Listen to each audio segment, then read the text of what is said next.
5 seconds remaining. Dire team pick.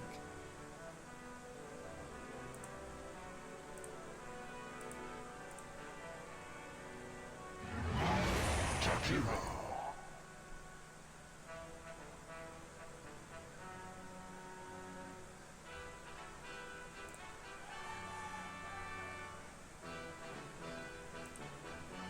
10 seconds remaining. 5 seconds remaining.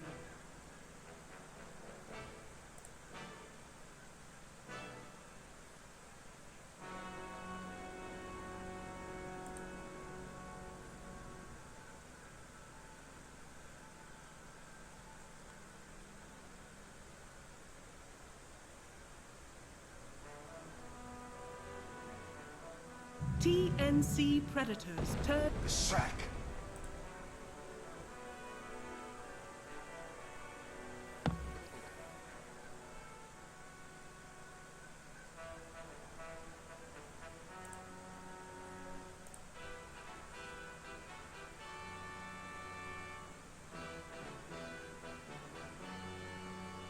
Ten seconds remaining. 5 seconds remaining.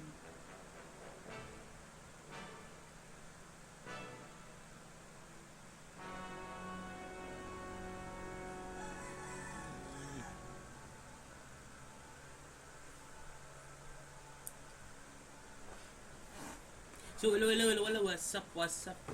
So, first pick ng TNC, si Oracle. Tapos, si Jakiro at Leshrak naman para sa side ng Team Evos.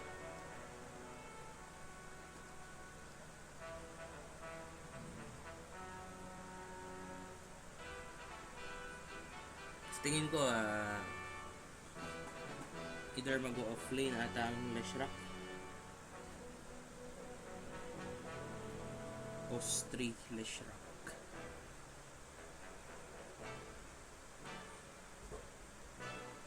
So, hello sa mga viewers natin. Earthshaker naman sa side ng TNC. So, hello sa mga viewers natin. Sorry at medyo nawala. Nawala ang stream ko. Medyo nag-lag. Dire team ban. TNC Predators turn to ban.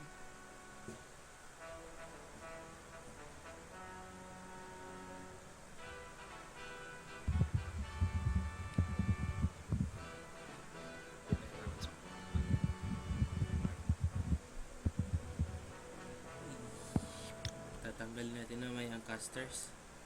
Pindot ko kasi. 10 seconds remaining. 5 seconds remaining.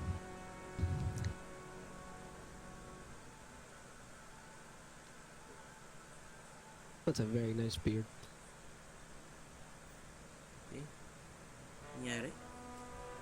Hello guys and welcome back to the Epicenter Major Regional Qualifiers. We are starting with the third game of the day after two exciting matchups, both including FNATIC. We bid adieu to our beautiful partners and we get to watch a different team, also one of the favorites in these qualifiers. It's TNC versus EVOS coming up next in an exciting best of one. Your cast for today, myself, the Swordfish, and Gareth.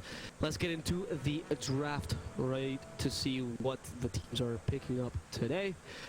Oracle and Earthshaker, the picks for TNC Predator, and EVOS will start with Jakiro Leshrak. So EVOS, as per usual, going their own way. What's the meta? I don't care. I pick my heroes. And Jakiro and Leshrak do have some very nice synergy. You're starting out with a good bout of magical damage, some very good physical as well coming out from the Leshrak. Good lane presence, and of course the pushing power that they both put into the table. Now with a Razor, EVOS is clearly going for the lineup they've been going for this whole tournament, which is we want to propose first. We might have a very small window opportunity, but if we manage to succeed, nobody can stop us. With heroes like Leshrak, Razor, and now Jakiro stabilize your lanes, you actually have a pretty decent laning stage and a good transition into the mid game 5 But TNC seconds Predator remaining. they can go for many heroes still to counter this Razor, and we have seen this hero be useless before. Earthshaker and Oracle are the first two picks, very consistent picks, but they will want to Dire take team pick. some early game kills. And now the Terrorblade for TNC. No Raven in this team, but Gabby can still play this hero pretty well, and a pretty there we go, and a pretty decent hero. In general, not great against Razor and lane, nor against Leshrac, but does give you the late game viability I was talking about. Yeah, mid-game, Terrorblade matches up decently against the Razor. Yeah, he does. You know, sure enough, you have the kind of AoE 5 magic damage to seconds try remaining. and clear illusions, but once he gets a few stat items, Razor does suffer pretty tremendously up against him. And you've got Oracle there with the save onto TB to allow the Sunder to come through no matter what. Or a number of saves from Oracle even. The reflection is powerful at stopping the Razor in the game, which is really nice. You top a couple melee heroes. I like the Tiny pick though. We're still not sure how they're going to lane it. And usually with Razor and Tiny and whatever they're going to pick next, you keep the lanes flexible. You do have last pick, so you're the one that proposes that last, and TNC is going to have a really tough time drafting against you. They might just choose to draft in their own draft and ignore what you're seeing down bottom. It's usually a strategy when you see these kind of variable cores. But it's another draft from 10 EVOS that has that seconds kind of remaining. small window where they come out of the laning stage, they feel strong, they get that, like, 5 it's seconds a remaining. one-item timing hit, basically, right? The Blink Dagger on Tiny, some stat items into BKB on Razor, Lesh with potentially Atos into Greaves. You know, you're looking at that 25 to 35 minute window again for EVOS to, you know, potentially try and close out the Dire game, if not team put back. yourself in a prominent lead Ooh, up okay. against TNC. But I think this puts TNC on the front foot drafting-wise, because they can see this, you know, massive amount of magic burst damage, the push power from Lesh and Jakiro, laning presence from Razor and Tiny. It is all very linear. It is all very standard and easy to, you know, understand and potentially counteract. With someone like Batrider, they know that they 10 can catch seconds remaining. these frontline heroes, the Razor and Tiny, who want to potentially just be in front of towers, 5 seconds hitting away at them. remaining. And then they've got counter initiation from Earthshaker, save from Oracle, and they've got that final pick. I don't mind I like this draft a bit more than the usual drafts we've seen from EVOs, because usually the goal or after this timing window, the only thing they really have is essentially choke the enemy team to death and hope that they can't get farm and you win it eventually. But you don't have the pushing power. They were lacking that before. And now with Leshrac and Jakiro, you have a very consistent pushing power without committing a core to it. Even Tiny adds to it. And you always have the option if you want to win early for the Razor Axe, of course. So EVOS has a much better lineup for what they want to do. And with the last pick as well, they can also win the mid lane, if assuming, you know, both Tiny and Razor are not going mid, which, you know, that really depends. It depends on what the matchup is going to be. EVOS has much more control over this draft. So I'm liking it better than what we've seen until now. They did win the last game with a very similar draft of, we have a small window and they were effective, but they did have a Morphling there to be able to stabilize in the late game. They banned the Storm Spear, which is interesting as the last ban. I'm wondering how they lane things up here, because currently it looks like either it's a Tiny 4 or they're holding their position 4 until the final pick. 10 seconds remaining. Yeah, exactly. Well, no, it's Leshrac 4 then, no? 5 You can always run seconds Leshrac 4, remaining. Jakiro 5. I'm not sure I like Lesh 4 without a guaranteed stun. I guess that's Like Tiny Avalanche, yeah, it's okay, but well, like landing a split earth into that is pretty awkward. TNC You know, I like the kind of Predators Sand King turn to Lesh or pick. Sven Lesh. fair enough. I mean, I guess EVOs can just run whatever is convenient to them, seeing this last pick. Like, we'll see now with TNC Predator. That Stormband, though, might indicate some cheesy here. Like, Mark Warden, for example. You might want to go for the Tinker as well. I mean, we don't see him, but just because it's EVOs, I'll guess whatever. There's a bat and an Earthshaker, though, so that vision, Yeah, I wouldn't like to see the Tinker, but reach, and catch is there. 10 seconds it's just an interesting band to see. I know that, obviously, Armel does love that Storm, but we have seen it as third phase pick. Dire team pick. Do we see them go back for OD? So Sniper. Maybe not. Not with a Sniper there. Interesting. I was thinking TNC go for OD. Oh, okay. But the Sniper here with the preemptively countering a lot of heroes he wants to run in the mid lane. But now you can still run the Razor, and he's not bad against Sniper. I've seen Tiny's withstand the Sniper as well. Still pretty rough. Yeah, it is. Tiny definitely does not have a good 10 matchup. seconds The Razor, remaining. though, can run you down, especially if you go for an early movement speed build. We've seen some Wraithband build anyway as Sniper, so you usually have a bit of a window there as Razor to take him down. Or you can just pick up a hero. I mean, there's very few... You need gap close here. You don't have the co-op. You could go for the Puck, which is actually not bad against Terrorblade either. I'm not the biggest fan though. Honestly, our corner has a pretty decent matchup as well, but I don't think we're going to see the ARC board in this game. If they put the Lesh 3, Tiny 4, Jakiro 5, Razor 1 or 2. Oh, it's... You're very confident this time. Actually, Tiny 4 against Sniper would be quite effective. Backs against the walls. You may now select your heroes. That's pseudo gap close. Naga Song with Jakiro combo. It's an old school one. Decent at getting in on top of that sniper, catching the TB off guard, stopping initiation from Cuckoo's bat. All round, it's a decent pick, I feel, but it's one of those picks where you definitely feel like you were behind in the draft and you tried to come back and balance things out. And when you have last pick, when you have that actual last 10th pick, you don't want to be coming back and evening things out. You want to be coming back and getting the advantage in at least one of your lanes. Yep. I feel like TNC have the upper hand across the board. I'm not the biggest fan of the Nega Siren pick, I agree. I mean, the damage against Terrorblade is quite decent, but Terrorblade does beat you up in the late game anyway. 10 seconds remaining. And Sniper's main source of damage, so he's going to be less free, like you were saying, in the 5 Tiny 4. seconds remaining. Sniper's main source of damage is magical, right? It's from the headshot, really. It's not necessarily your physical damage, especially because you go for Maelstrom. So Naga Siren's high armor, which is usually one of the defining traits of the hero, useless against the Sniper. Evos. This time though, they don't have the smallest window though. Naga. Well, no, that's not true because you're up against it terribly. Again, I'm just not the biggest fan of Evos' draft. I agree with you. They can do a lot with the pushing power though. Naga Siren's timing is much quicker than Terrorblade. You only need Monta-style Diffusal Blade and you're good. So if you can deal with the Sniper using the Razor, because he does have an okay matchup if you play it properly.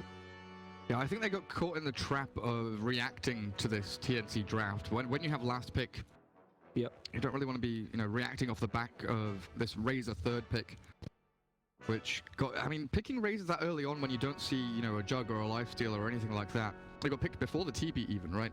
Yep. Like Razor has fallen off in terms of draft priority for a large reason. He's can fall back into the jungle. Yes, he does decently in lanes. Very timing and item reliant in coming out of that laning stage with a good advantage. If he can get that, could put TV Boss in good stead here to take this game. But I think it will be this man at the front. I'm glad that Tiny's up at the front of that stack leading the charge. So I need to get a laning stage. Well, we'll see how that Tiny does. I think the Tiny actually has a pretty decent matchup against Sniper mid though. Not the Tiny mid, like Tiny support. You can easily toss the Sniper, and if you toss the Sniper, he's done. And it's not like Razor. Like, all you need to do is Razor plus a field level 1, really, and has a huge range. You should catch the Sniper with that. And then once you catch the Sniper with that, you're able to easily get the toss off with the Avalanche, ideally. So they have a lot of kill potential for the Sniper. They can definitely balance the lanes in their favor. But like you're saying, window opportunity is limited. And at the same time, yeah, the Razor pick is just not that strong. The strength of the Razor pick used to be that you used to pick him early-ish because you can go carrier off lane or even mid and you don't really care. He can do well in all these lanes. But now a lot of the heroes that are coming out are also Razor counters that don't really care that much about him. And I wouldn't even say Terrorblade is the worst match against Razor. Yes, in lane he's pretty bad. Later on, Metamorphosis kills him. And the extra Metamorphosis damage is always strong enough that Razor cannot really beat him. Especially because his early game damage is mostly physical. Yeah, Razor to me feels very much like a ranged Monkey King, where in lane you have this swing potential where one way or the other you're going to get an advantage or you're going to get absolutely destroyed. Yeah, I don't care anymore. Going against the grain. Going against the chat wheel. I'm going to talk over the chat wheel, IDC. Yeah, Razor's a very swingy hero. I'm loving this, by the way. That is why I like watching Dota. Not the orangutan case, sorry. The good luck, the hearts. See? Aww. Friendly people. It's so cute. It's nice. I like the sportsmanship. Let's play some Dota. Tim's Earthshaker. 30 seconds to battle. Not Tim's Earth. Oh, wait. Sorry. I heard Earth and I thought Tiny's made out of rocks, and that was my mind thinking this is the Earthshaker. Brain lag. Yeah. Sorry, that's a constant thing for me. Evos seems to be running a... just for the bounty. Yeah, just for the bounties, okay. Yeah. There's no way you leave a Naga or a Razor alone, I don't think. It's Naga top right, on the kid. I mean, actually, I think the best matchup, or the best thing you can do with the Naga is put enough pressure in the off or in the opposite lane, so Naga has a 1v1 matchup, because that's what she wants ideally, right? You don't actually want a babysitter. Not against the bat though. Well, then not against. Oh, you can dispel with mirror image. Long cooldown, like 45-second cooldown level 1. That's not happening. Oh no, you're talking. It's just nothing. It's not. I'm telling you now, it's not happening. Just wait 50 seconds for the next last hit, right? Yeah. You're consistent lasting every 50 seconds. Like, oh, I've got 3 stacks of napalm on me. Better use this 40-second cooldown. God damn it. And also, it reduces your effectivity in lane by a lot. But even Naga's groaning at you. They tried to catch Cuckoo. They were going to skill the toss, but for now, keep it. Cuckoo gets the TP back to his tier 1. No problems. So Tiny Razor in that matchup mid. Armel just going to try and dodge the static link, yes? No, that's correct. Well, you can't dodge it, you want to break it, right? Yeah. And avoid the duration. Sniper doesn't have the easiest matchup. I think I was telling you earlier, the Razor needs to go for, usually you go for the double Wraith Pen, it's okay, but the movement speed build here is a bit more important, even 1 point in a stable current early, and there's a Tiny immediately. Unfortunately, he tosses without the static link being available, so even with his body block, it's just not that effective. This could have been much better with a static link available. And why? Even with static link, I don't know if they kill him. He would have been gaining a fair amount of damage. Just don't think you get enough hits in anyway. I mean, it would have been maybe closer. And you at least force some regen out. He has no regen, right? So you would force him to go to, or even commit suicide sometimes to go back to lane. Top lane though, I feel is having trouble. This is the first metamorphosis, so they want to take advantage of it. Look at AU there, gets you know, a fraction of a second to glimpse of the lash, gets the Fortune's End in. He's quick on those fingers. Fissure as well, catching a veil. Doesn't matter, split earth, but that even hit. Gonna give it to Gabby. TB gets it, and then they've got pressure on the tier 1. Tiny does a good job dragging the creep wave along to the side. Triple range creeps would have absolutely railed away at that tier 1 tower. That sloppy ragged kiss gets me every time. It's disgusting. Why is that a sound effect? I don't understand how they found out that they can give sloppy kisses. that's the worst. Second worst sound effect after the sloppy ragged kiss. Dire's top tower is under attack. It's gonna be a musical lanes to start off with, right? You want? Oh, they seem to want the TB versus Naga match. TNC there. Interesting. And it's up top. And Banner versus Lesh is super strong matchup, right? And nothing Lesh can really do. Split Earth will never hit the Pat Rider. You're even forced to go for a point in Lightning Storm just to stop it. Lesh have a level 1 Blightstone. Yeah, he does. Yes, he does. Which is why he's completely useless against. No, he's adding some damage to terribly. Maybe he felt that he was going to get the 1v1 against the Bat Rider and Blightstone plus Edith. No, because he's trying to, like, he's swapping lanes, so he's trying to evade the Bat Rider as much as he can. Yeah, I just mean like at the start of the game, maybe they felt that was what was going to happen. I mean, Blightstone's still useful against the Terrorblade, just because you're reducing a bit so Edith can actually deal some damage, right? Yeah. Is there a bad to Blightstone in ranged hero? At least that's why we see it so much in Age of Prophet. And we could see a medallion. Unless if you don't have the best of lanes, right? I mean, it's not ideal, obviously, but poor man's Lesh is a thing. I mean, it definitely fits in with their item type, right? That toss is quite nice with the avalanche combo. Tim's received quite a lot of damage, and the dual breath should be able to kill him. Yep. But Cuckoo sets up, and unfortunately, mirror image. Oh, actually, only 6 seconds more. He might be able to use it to dispel the sticky napalm. 40-second cooldown doesn't seem so long. Magic Stick is ready, and look at that, the spell. Yay! What can I say? I was right all along. He did it. He did it. Now it's just to wait 40 more seconds. It's not the worst thing to use against Banner though. It's worse if you don't have any dispels. Bottom lane, they do catch a veil. Unfortunately for the life of AU, that doesn't seem like a fair trade. Gabby switched to Metamorphosis, wants to kill Lyku, 3 more hits. Yeah. The last one, can't get it in time. Had Magic Stick anyway, so he should have survived. I think he saw it at the end, and that's why he didn't chase. That's meta used by the TV. Try and drag this wave back, secure all that CS, and make sure that the 2 Dire heroes don't get any experience out of that little back-to-back kills. He's trying to use it off cooldowns, right? Just gets you the maximum effectivity out of the lane. Oh, sorry about that. So he missed the hero kill up top. Cuckoo just putting that pressure on. Oh, wow, that's... I didn't hear that line before. Which one of you wants to take me for a ride, Jakiro? Wow. It is oddly sexual, that right? I was not aware of that. And how's this Blade matchup going? Yeah, it's dead even, right? Farm trade. Oh, you're not even going for the anti-sniper build, going for the full farming build. Okay. I mean, then you just don't have kill potential though against them. With this unstable current. Is Jakiro stacking? I really need Jakiro to be stacking camps. He is stacking. Good. And then the Razor can come back here and farm through multiple camps. Jakiro missing out on the bounty rune timing though. Nighttime hits. Bounties do go 2 for 2. Oh, is that a bottle? Okay, it's 3 for 1 actually. Cuckoo grabs 2 of them. As Tiny only takes up 1 with his bottle. Ramboot's bottle, Tiny. Pretty good start for him. It is. Something now worth quickly. We'll see that he's actually above the Batrider in terms of form. Batrider's not doing too hot, honestly. Pun not intended. Cuckoo there with a sticky napalm. Gets the stack though. Did he make this stack or was this for Nagasan? It seems like he would be for Batrider because it's this one specifically, right? You never stack this camp if you have a Batrider in the enemy team. Exactly. He did receive a lot of damage from the creeps though, so he's forced to either... Oh no, he has Shrine. Never mind. He has Shrine, he has Firefly back up in 10. Yep. And Creep Wave's reaching his tier 1, so he's got plenty of farm to go back in on. Nice toss. Catches AU, uses the creeps for extra damage, but unfortunately there's no follow-up. Yeah, see, the using the creeps for extra damage is nice if you don't have to use the block edict afterwards, which spreads around, so... Not ideal. Ideally, the toss would put you in a bad position, and it should be an easy kill for Lesh, though. And here's why, we see there directly why it's such an awkward draft from EVOS. Yes, you have these cool niche little moves that you can do, but unless you can land the, tiny toss with the avalanche and the split earth and the ice path all perfectly and line it up spot on as they're meant to be. Is that 10 HP escape from Razor? Yeah, nice. Thanks to the haste rune, now down bottom. And he's got some stacks going. Down bottom, then it catches Akiro. Oh no, it's actually going to be an attack on AU, and they do get the kill, but Avil loses support there. They got the toss into split earth, they got the combo. It's difficult to pull off, but they managed to do it. Good job. But you get a support for support kill, and losing your Tiny I think is actually not that good, just for Lush. The immediate TP from Vlaika to the middle lane, just to have some experience. These tips, and actually can kill him with Facehugger. Static can immediately use the Fidger, won't get out with the avalanche, annoying Tims. And Facehugger will just get this kill with his auto attacks. Good job there. Nice toss. That's why you want to use it early Tiny.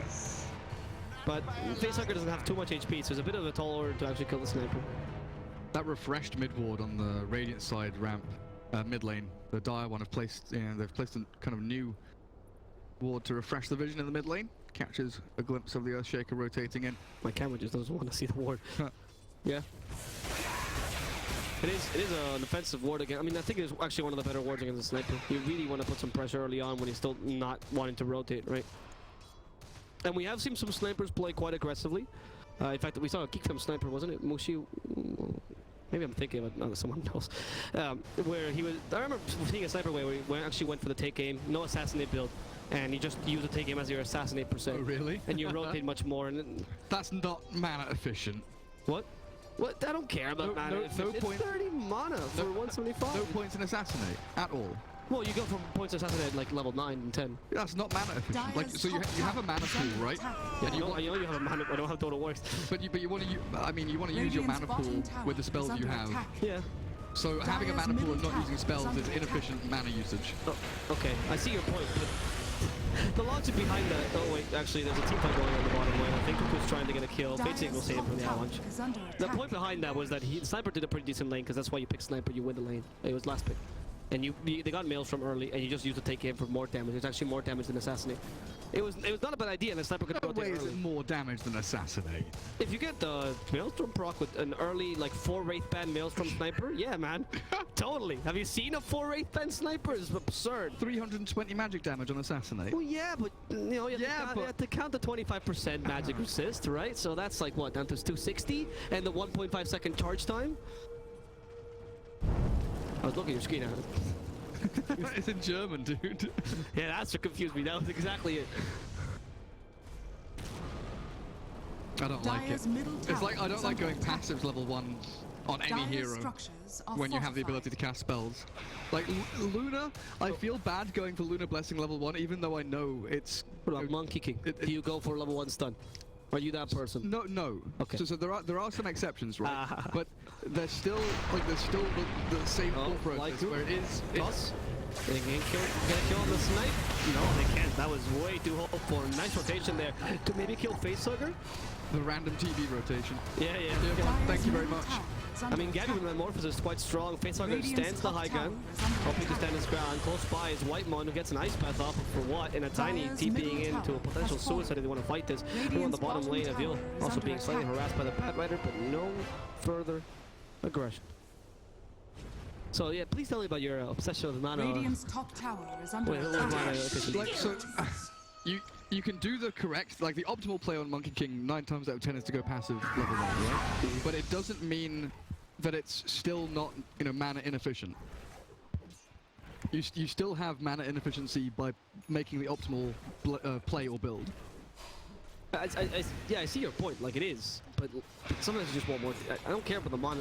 You know, it's not League. It's not about you just using your spells all the time. It is though. That's how you play Dota. You cast your spells. Just cast your spells. Yeah, but there's timings and everything. Are you the Nature's Prophet that just read Wrath of Nature as soon as it's off cooldown? Sometimes you have to. Oh, Jesus Christ.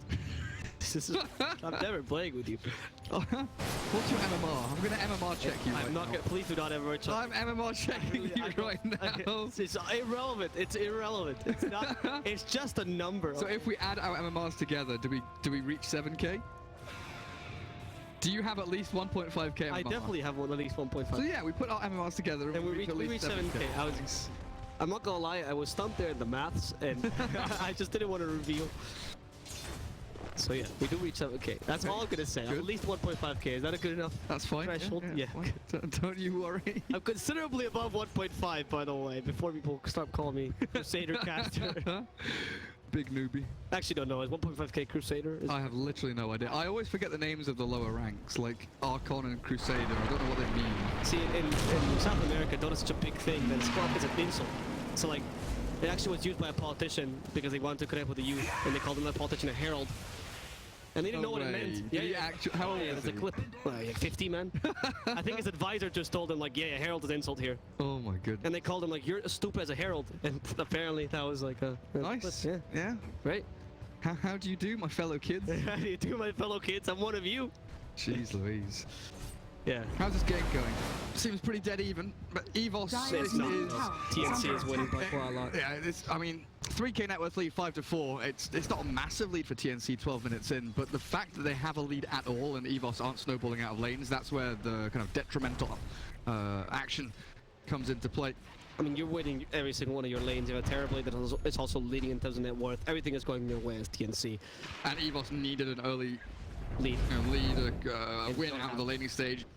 They don't have it, so if this Naga doesn't click into place in the next 5-6 minutes and start winning team fights with Song into Jakiro combo, with a Razor there, with whatever items he's got, I think EVOS might be losing this in 20-25 minutes. Because Terrorblade's going to be knocking on the doors of every single one of your towers in the next 5-10 minutes. Yeah. I mean, the issue here is that you have a Nagasarian who is supposed to, outvalue a Terrorblade at this point in the game, so you have to be at least one item ahead, essentially, but Terrorblade's slightly above you already. He's going to out-farm you for sure, because Nagasarian farms quickly, but Terrorblade is absurd, especially with the map control that you should have. Oh, Earthshaker's 400 off Blink. Yeah, I mean, you're gonna... There is one saving grace here for EVOS, which is that Naga combo, right, with a soft. What if Tiny has? If Tiny is anywhere near Blink, then maybe we're looking at a decent game from EVOS, because his jump capability onto heroes like Sniper. Oracle, I think, is a big one as well. 1,000 gold off the Blink Dagger as Whitemon gets picked off by Sniper in the mid lane. Poor Jakiro.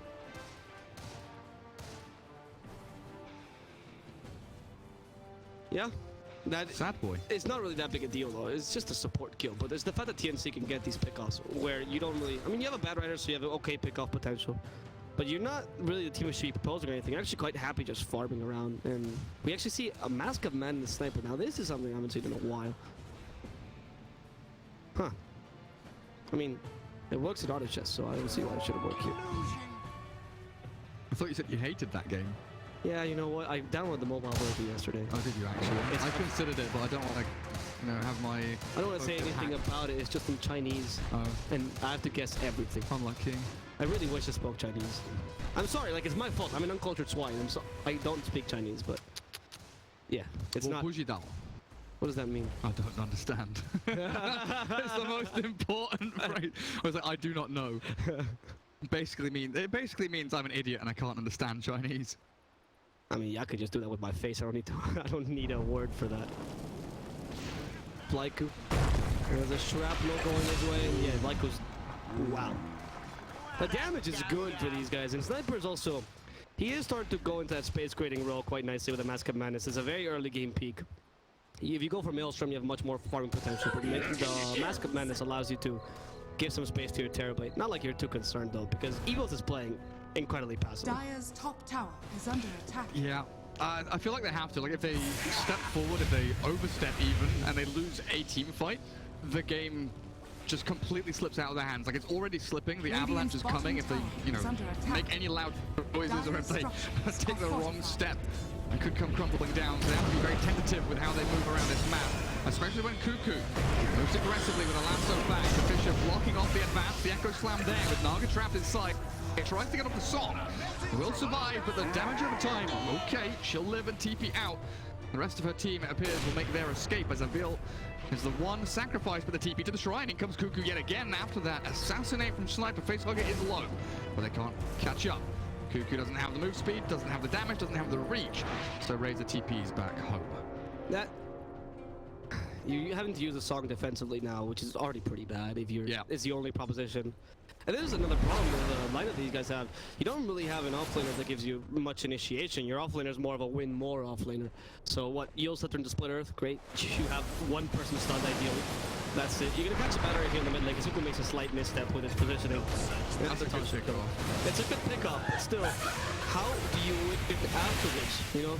Like, the thing for me now is, like, where does Naga go? Does Naga just push out the mid lane and then fall back into jungle? You know, they don't have any positive maneuvers that they can actually pull off. They're always on the back foot. That kill there on Cuckoo, it wasn't them going out and looking for the kill, it was Cuckoo walking into them, right? And kind of handing them the kill because he was pressuring the things. And Cuckoo dying there, he doesn't mind too much about dying because he does exactly that.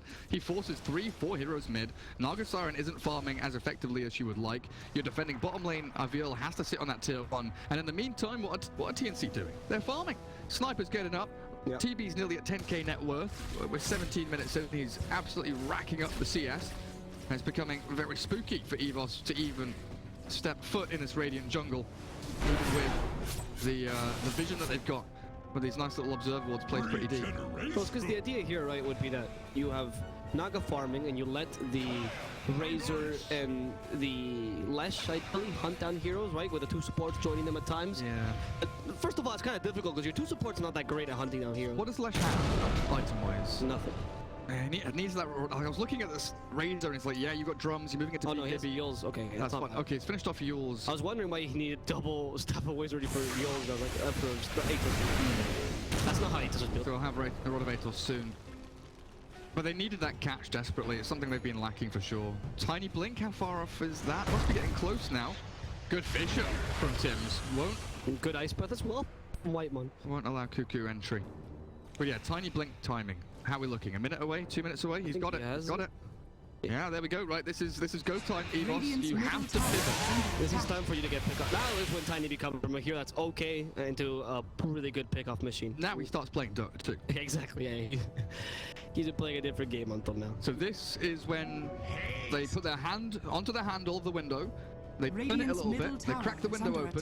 If they can get a couple of kills, give time to this Naga Siren, but more importantly, slow the acceleration of TNC's Terrorblade and Sniper. Evos have a chance. But very equally, TNC could slap their hand off the handle and say, nah, you're not opening that window.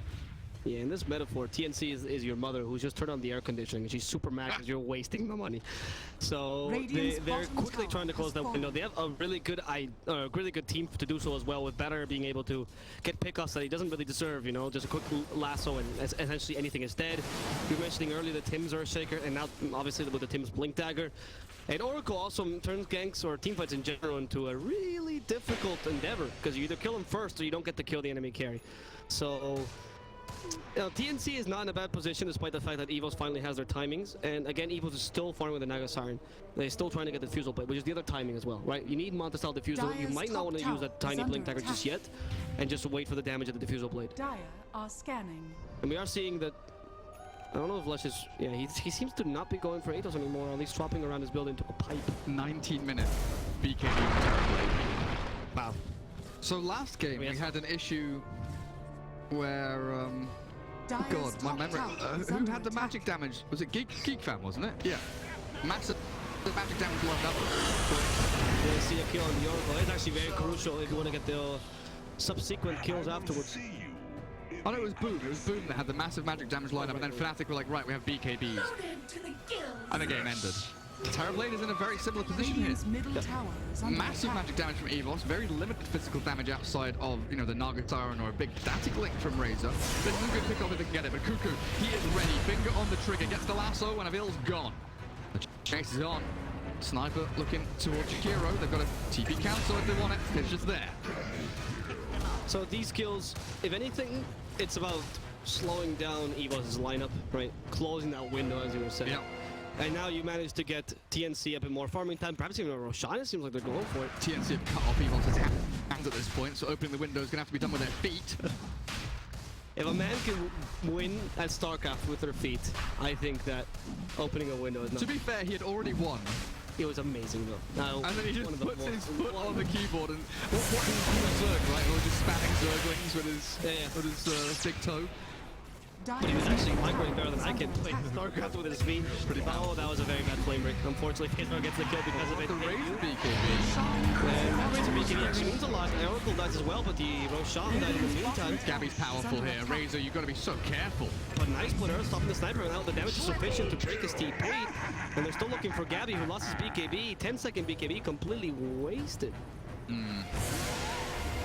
Still Aegis goes the way of TNC. Radiant's middle tower is under And we'll attack. have a Diabolic Edict now, just keep Radiant pushing. This is actually a pretty good pick off the Razor got off. Yes, he lost the Roshan, but we were talking about this last game, or yesterday, sorry. Radiant's middle tower The first Roshan is not that important, honestly. You can lose that Aegis, a single Aegis, and don't even cheese. It's, especially 20 minutes in, it's more the Radiant's gold and the tier middle 1, tower tier is 2 under taking that attack. you can actually acquire with it. It's not a game-defining Roshan. Pretty important on this Terrorblade though to, you know, be able to kind of play around with the metamorphosis timing. You know, with this Aegis, he can split push much more aggressively with that safety net of the Aegis. You've got heroes like Bat and Oracle, who even Earthshaker.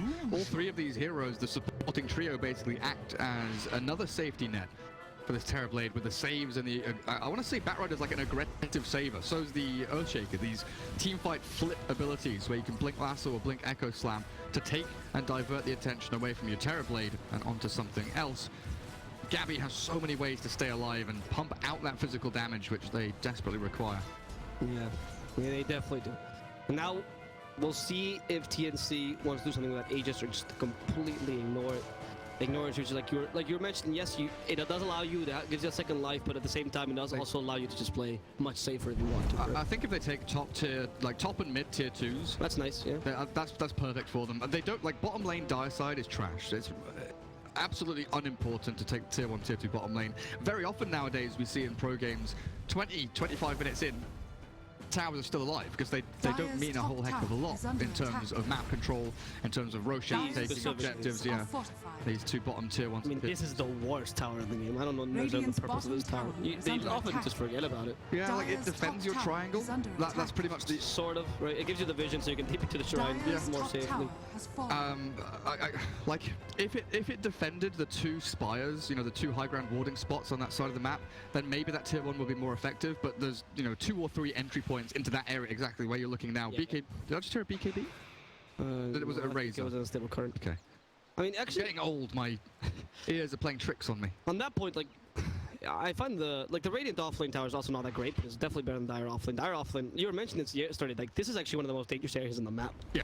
Like, this area, there's so many entry points you can go through, and the tower damage is not that relevant. You're very bothered by it. It's just a TP point, really. And since the shrine will be alive as long as you don't take a tier 3, it doesn't really matter, because you always have this TP point anyway. Pretty much. So A Razor medal. Oh my goodness. I mean, this is the poor man's Razor. Oh, actually, blink medallion. I didn't notice this blink. So on. his goal is to jump the sniper. His optimization, what does he have now? What has he moved into on Armel? Yeah, okay, he's got the pike. So he's got Mom and Pike. He's already, and Maelstrom. Jeez Louise. He's already set. So Razor has to BKB and blink onto the sniper, who has Hurricane Pike already. With a save, again, with a save of Oracle, Earthshaker and Batrider around. They rely so heavily, EVOS, on this Naga Song setup with the Jakiro Leshrac combo to get the magic damage in. But right now they just have to dodge fights. They know fighting into TB Aegis is not a Radiant's middle reasonable tower is under expectation for the next couple of minutes, so they'll just give up Dire's these bottom tower is under tier 1, attack. tier 2 bot. The tier 2 top did already Radiant's top fall. It tower looks like is under TNC attack. don't feel safe going for that middle tier 2 with the multiple angles of attack that EVOS could launch upon them. And now we get back into the waiting game for Roshan. EVOS need that Roshan to keep themselves in the game and try to push high ground here as they do capture a good portion of the map in the northern side. It's quite huge that they can actually take a tier 2. Fortified. I mean, if they can keep pushing this, but are you gonna try to counter push a Terrorblade? I don't know, that's Dire's an easy bottom idea. tower is under attack. Yeah, you can actually trade here. Terrorblade will trade much better than you can. Is there glitch? Radiant's top Dire has no tower is glitch. under attack. No, That's a tier 3. that's a tier 3. That's a free tier 3 as well. And at least, like, they're trading for a tier 2. Dire's No, they're bottom not. tower No, they're has not. fallen. That is depressing. I mean, not like the trade would have helped you much there. It's Dire's still bottom terrible, but... barracks are under And now attack. that whole thing with the shrines that we're talking about, this portion of the map belongs to TNC. And they can Dire's take out bottom the shrine is northwestern under shrine attack. on the Dire side as well to Radiant's remove top that tower is Roshan under attack. TP point for EVOS. But out they come with a smoke. Dire's bottom shrine Roshan has fallen. timer, how are we looking? There we go, Aegis is reclaimed, so this is what they're looking for. They're looking for the Aegis timing. They'll catch out Tim's mid. Not the ideal target. They would have loved to find that TB as the Aegis expired. Unfortunately for EVOS, they only get the Earthshaker. They might get AU here on the way out, though. They have blink on. Yeah, they should be able to. Okay, they killed the Oracle in time. AU dodges the fall forward, but the damage should be sufficient. They're actually going to cancel the TP anyway, so you're going to blow up in our face. AU. Yeah, there's no answer behind it. It's actually just Tower is under attack. I actually want to see, is it possible? Yeah, I can. Right? Death Summer. How much damage did he take? More than the HP he had. More than the HP he had. A considerable amount. 950 physical damage. But somehow... Radiant's 280 middle tower PO. has Oh, fallen. wow, that's actually not that much. I was expecting much more. I don't know if that's probably Dire's actually the false bottom promise though, barracks to be are honest. under attack.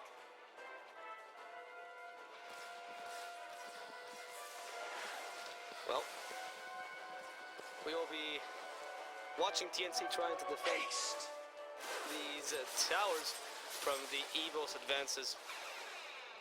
And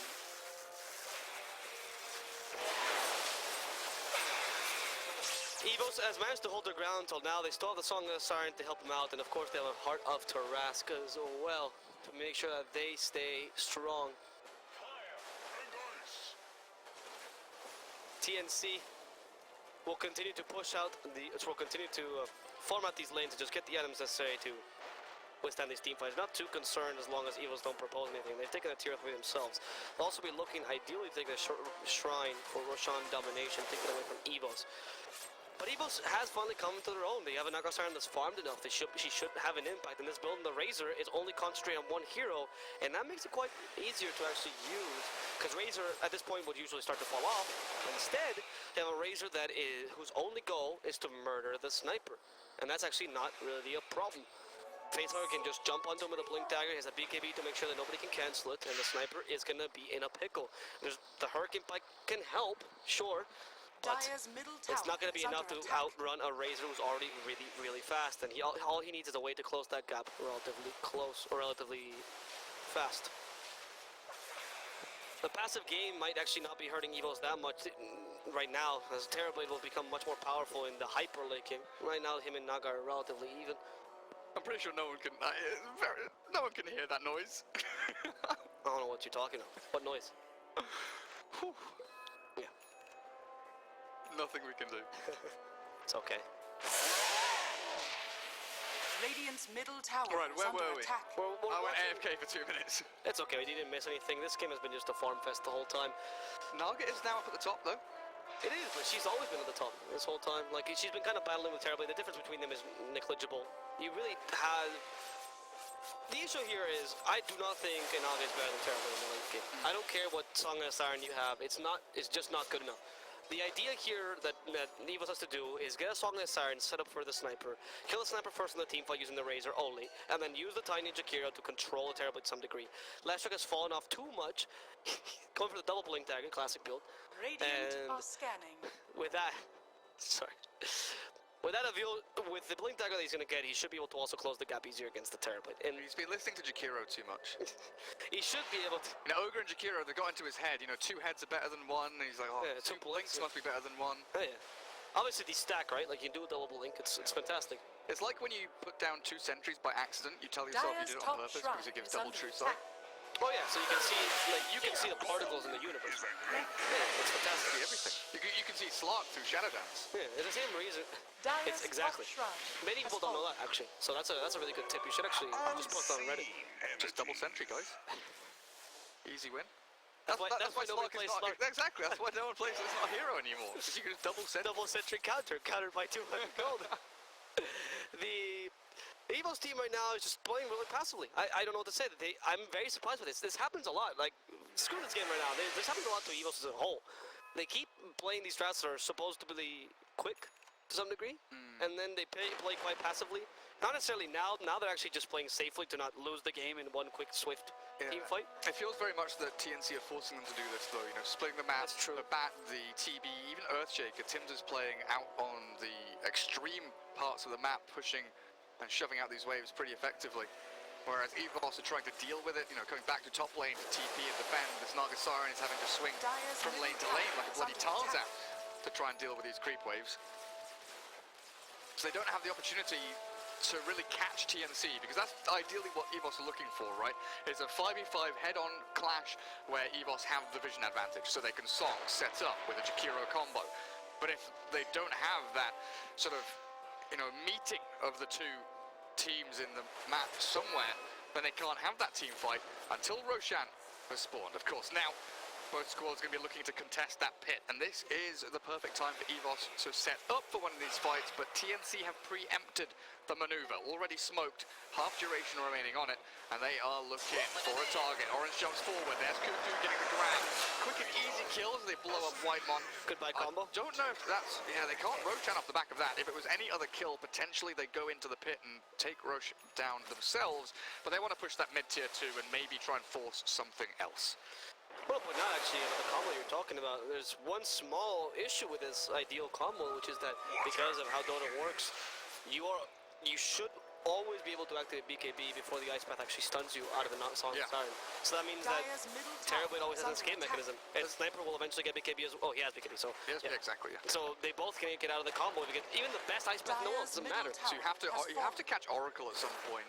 I feel. But then your combo is useless, and that's when it comes to, right? The damage that Naga and Razor can do is not sufficient. You can definitely kill a Sniper, but killing the Terrorblade is a bit of a tall order, especially as Naga. So that means you need the static link into Song. You need the static link into Song, which then probably toss the Sniper away, or toss the Oracle, or kill the Oracle in the process after the Song. Have a toss the Oracle, try and kill him off. I don't know.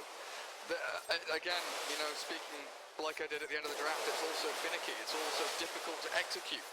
We look very often at these drafts and these teams and we say, right, they've got an easy execute to draft, a draft that is easy to execute. Sorry, my brain's lagging, guys. They just go from point A to B to C. It's systematic, algorithmic almost, which TNC have. They've got a Terrorblade and a Sniper. Their timings coincide very nicely. They have the catch and they have the counter initiation through Bat and Earthshaker one by one. And of course the save from Oracle. Everything slots into place. It's like a jigsaw puzzle. You know what pieces go where. Whereas EVOS, there are so many moving parts. It's like a Swiss clock. Radiant are scanning.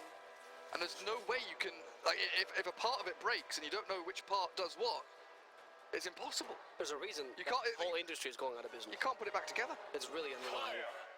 It's just too hard. You need master crafters to be able to build them, and I think we're going to die again. Oh, is this going to be the part of the Swiss clock that breaks? Yeah, and the best part, they actually didn't even dispel the full smoke. I don't know what Whitemon is doing there, by the way. Completely alone. He's giving vision. He's giving vision. Yeah, I mean, he at least pushes the lane, though, which, okay, I do know what he was doing. He's pushing the lane and farming, but it's still not the greatest play. You have to be really careful when you depend so much on the Jakiro. So much on the Jakiro. And... Are you okay? What's wrong? I made the mistake of reading the chat, and that's just you don't make, man. You guys are very funny. You guys are very funny. I'm sorry. Lasso will pick up the Tiny here. And that's Blanco gone. That's really big, actually, because he's the only guy that can actually stun through the BKB pseudo with a toss. And they're actually going to catch Naga Siren as well. How is she there? Team, where is team? Why is Naga Siren alone? Raider does his job of killing the sniper, so congratulations. You fulfilled your role of sniper killer. But in exchange, you might be losing your life. Facehugger, they're just waiting for the BKB to expire. Fissures in already. Fakes it you to make sure that he doesn't dealt any damage. And, okay, now they're continuing. Naga Siren actually about after this, but they don't actually pull the fight that way. We found the song, reflection to all the illusion, took all those rips, let's go! But Terrible stuck in the ice path, finally the song to reset the team fight. Do they have any setup here? They're waiting for the ice path. The TP comes in from the Oracle. That's just moving away. Now Venus is really terrible position, just went out to the Terrible alone. Sniper should have the range to kill him. One last hit, you'll scepter it away, but Gabi's coming after you, buddy. And he's gonna go down.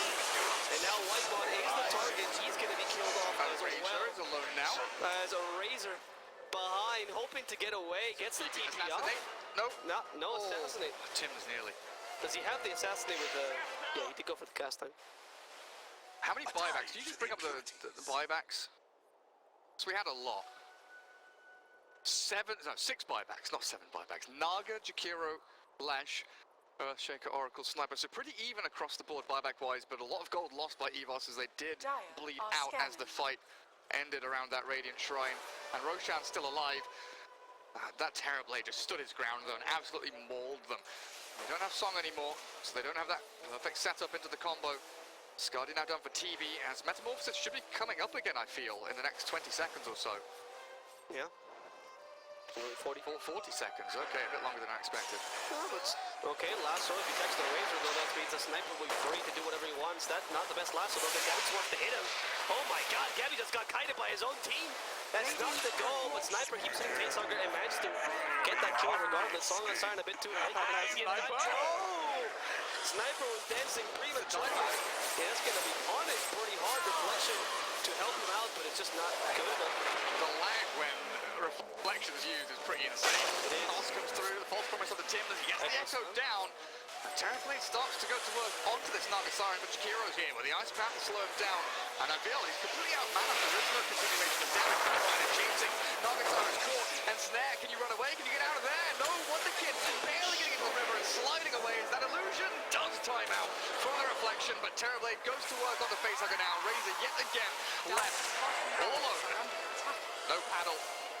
Well, there's the Flame Break bringing Facehugger back, and Kuka wants to continue this. Yo Center stops Kuka entirely. Gabby as well, just looking for a kill, but it also has half duration left. They should be able to kill Whitemon, just decimated here. But Wonder Kid in your dream wants to fight this till the end, not realizing this is terrible we're talking about. He hits pretty hard. Has to be saved in the end if the Lesh stuns him. And they gain enough time for the Sniper to not have to waste... Oh, he hasn't had that, sorry. For the Sniper to come back and help them again. He's dead for so long. He is dead for so long. 50 more seconds, and the Sniper will come back. But the fact that they kill the Razor means they can't really fight anyway, so it's not that big a deal. They can't Roche off the back of it. That Metamorphosis in the double damage rune, Gabby would have loved to pop into that Roche pit. They're still going to consider the double damage is there. They're considering it. They're going into the pit. It's not a bad idea to go for that Roshan. Can EVOS get here in time? I mean, there's no Razor for 70 seconds, no Jakiro, but Tiny, Lesh, and Naga Siren are all readily available. But it looks like Roshan very likely has already been given up and forfeited to this TNC side. We'll take that Roshan quickly. With Gabby getting the Aegis. No problem there. Honestly, EVOS kind of contested that. There was no way that was a safe place. I'm glad they didn't go and play suicidally. But then again, see, for me, it's one of those playing to win versus playing to not lose kind of situations, where I feel like if you give this Aegis over to the Terrorblade, but it's Aegis Chief now, right? Second Roche? Yeah. Yeah. You give it to TNC, and this is a win condition. Literally a win condition. 40 seconds until meta. They're going to shove high ground. Having already taken that bottom lane completely, they're looking for a second one. Whereas EVOS, even if they just snatch the Aegis or delay the Roshan being taken, force TNC out of the pit, just by showing, by losing a Tiny or losing a Lesh, I think it's perfectly reasonable to slow or delay that Aegis grab from TNC, which, you know, allows them to stay in the game. So the reflection is being very effective on stopping Naga and losing, so at least, you know, managed to find a niche against this Naga Siren. And like you were mentioning, it is true this could be the win condition for them. Raining Curry back. Evos managed to defend the high ground for now, but they have lost these bottom lane racks, so it's not like this defense is that powerful anyway. They're gonna go for a potential Song initiation. It seems like Naga is leading. Song, charge, no, Avalanche is dead. Sniper is able to get away with a Hurricane Pike. Blink Echo's coming. Blink Echo is coming. Have it ready. Shakira will dive first because always in the wrong position. Activates the BKB just to dispel that snare. That timing on the Mantis style to get away from the lasso. Yeah, really nicely done by In Your Dream. The kid showing why he is named as such. Losing your Jakiro again doesn't feel atrocious. You do keep the Radiant side away from your base for now. I mean, you do have a lot of ways to elongate the game, but this reminds me of the Warriors getting Unity game, or really any game that I've casted with Naga Siren. It's just delaying the inevitable. Delaying the inevitable. You know, people complain about techies, but nobody talks about this this hero, this singing menace. You know, Naga Siren single-handedly ruined music for me, for my life. Every time I hear someone sing, I just get to. I hate music now because of a hero in a video game. Yeah, that sounds like a reasonable thing to say. Do you listen to yourself talk? No, because I put earplugs to the Song of the Siren. Now you're not hearing what I'm saying. True. Yeah, exactly. She's deafened me now. She has, exactly. So it's annoying because I don't think Evos actually has the easiest of. I don't think they have much of a chance to actually come back. So I've been saying this game is over for like the past 30 minutes. Exactly. Honestly, I mentally checked out a while ago. No, I'm just kidding. There's a chance. I'm just repeating myself. Like there is a chance, but it's the same chance. Like they don't have multiple avenues of aggression or defense, right? It is always the same thing. If they can blink static blink and then they get the Song of the Siren and the Jakiro combo, cool. If they can blink Avalanche toss the Oracle, cool. But every single cog needs to work into place perfectly for them to even have a chance in this game, never mind win the game.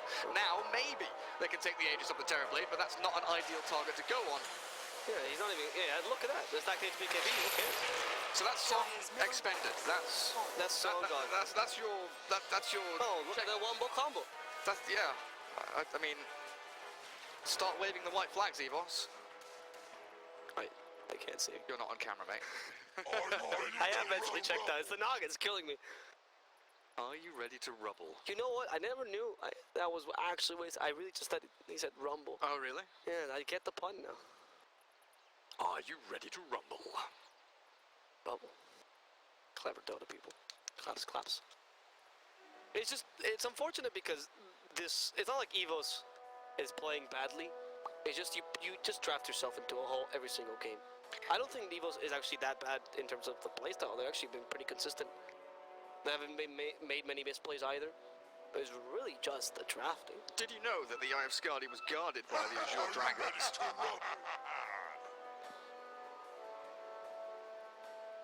Most ancient creeps have high magic resistance. It can be much less efficient to kill them with spells compared to other neutral creeps. Yeah, click next. During Oracle's False Promise, the overheard orb. So make sure you listen like to the nosy neighbor. You listen to the orb.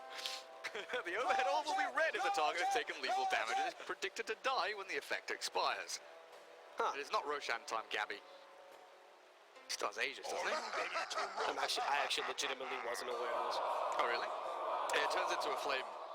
I've never. So there are two icons. There's, you know the ball that Oracle holds? There's that above it, but there's also a flame that appears if they're going to die. It's a similar thing with the OD Astral, right? There's the timer that you can... That's incredibly powerful, so you know exactly when your carry's going to kinda. it doesn't seem... Okay. Yeah. It seems pretty strong to me. I thought it was just a guess, and you have to just heal as much as you could. Nope. You can judge pretty effectively. That explains why I thought pro players were just genuinely calculating the damage in their head. Oh, that's really impressive. They're keeping you just barely alive, just using the exact amount of tools. They know. I mean, I guess that most of Oracle's healing is over time, right? So it's still difficult to be able to tell exactly. Yeah. Because I'm assuming the orb turns red until the healing comes in. So even if you have healing predicted during the false promise, it doesn't matter. Right? I don't understand. So like if I have like let's move on. Just please, I need to know. I thought you were gonna teach me. The whole chat was saying 7K teaching the 1K. Oh yeah? Yeah. It's become a meme. So wait, we are the 7K together, right? I'm not 1.5k. I don't know what to tell you, man. I've played Dota for 10 years, Gareth. Only 10? I don't think Dota's been on for that long. Ah, I'm actually it's like 14 years now. Never mind, not 10. I played it for 12 now. Not 14 years, more than that though. I played it. Dota, I mean, Dota. I'm assuming Dota 1. I'm saying Dota 1. Yeah, I mean, Dota 1, since Dota 1 has been like 14 and a half, like, it's under 15 years for sure. Yeah? Unless you count, like, Aeon of Strife or the... No, not Aeon of Strife. Like, the actual, like, Dota... I hate when people say that, by the way, because nobody played Aeon of Strife. They were clearly not... I mean, I did. But it was not one of the popular games. I mean, I played 3 Corridors and D-Day and all those stuff. What was the bunker one I always remember about? The bunker? There was one that you constantly spawned Marines. It turned to footies later in Warcraft 3. Footman Wars? No, but it wasn't Footman Wars. Oh, I didn't play it in StarCraft. You didn't play it in StarCraft? Wait, do you play Aeon of Strife in Warcraft?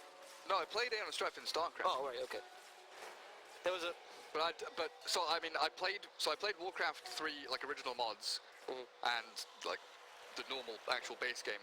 And then we played 3 Corridors and D-Day, and we went back to Aeon of Strife to see what it was like. Okay. I thought you meant 3 Corridors and D-Day were just mods in StarCraft that I never heard of. Oh no, they were mods in Warcraft 3 that were based on Aeon of Strife. They were like they were some of the precursors to Dota 2. They're the 3 lanes, basically. Yeah, okay. Pick a hero, you've got 3 lanes, go down. And we started rambling because this game feels... Well, they got the Naga though.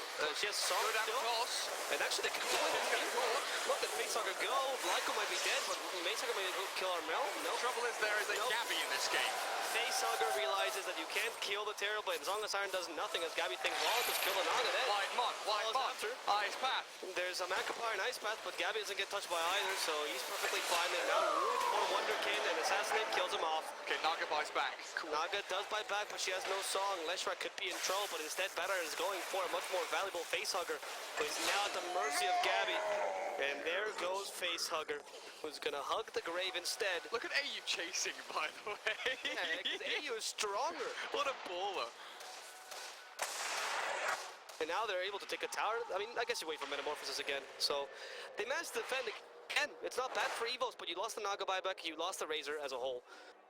So it's still not a win for you. At least this is one of those principles, right, where you know that when they built an AI and they played Tetris, when it was about to lose, the AI would just pause the game indefinitely. Oh, really? Because the AI was just taught not to lose, Not right? to lose, yeah. Because that's the goal of Tetris. So this is the case in Dota. Like, the Naga's telling you, you don't lose, so you're never going to win, but at least I'm not losing. So just pause the game indefinitely with your song. Regeneration!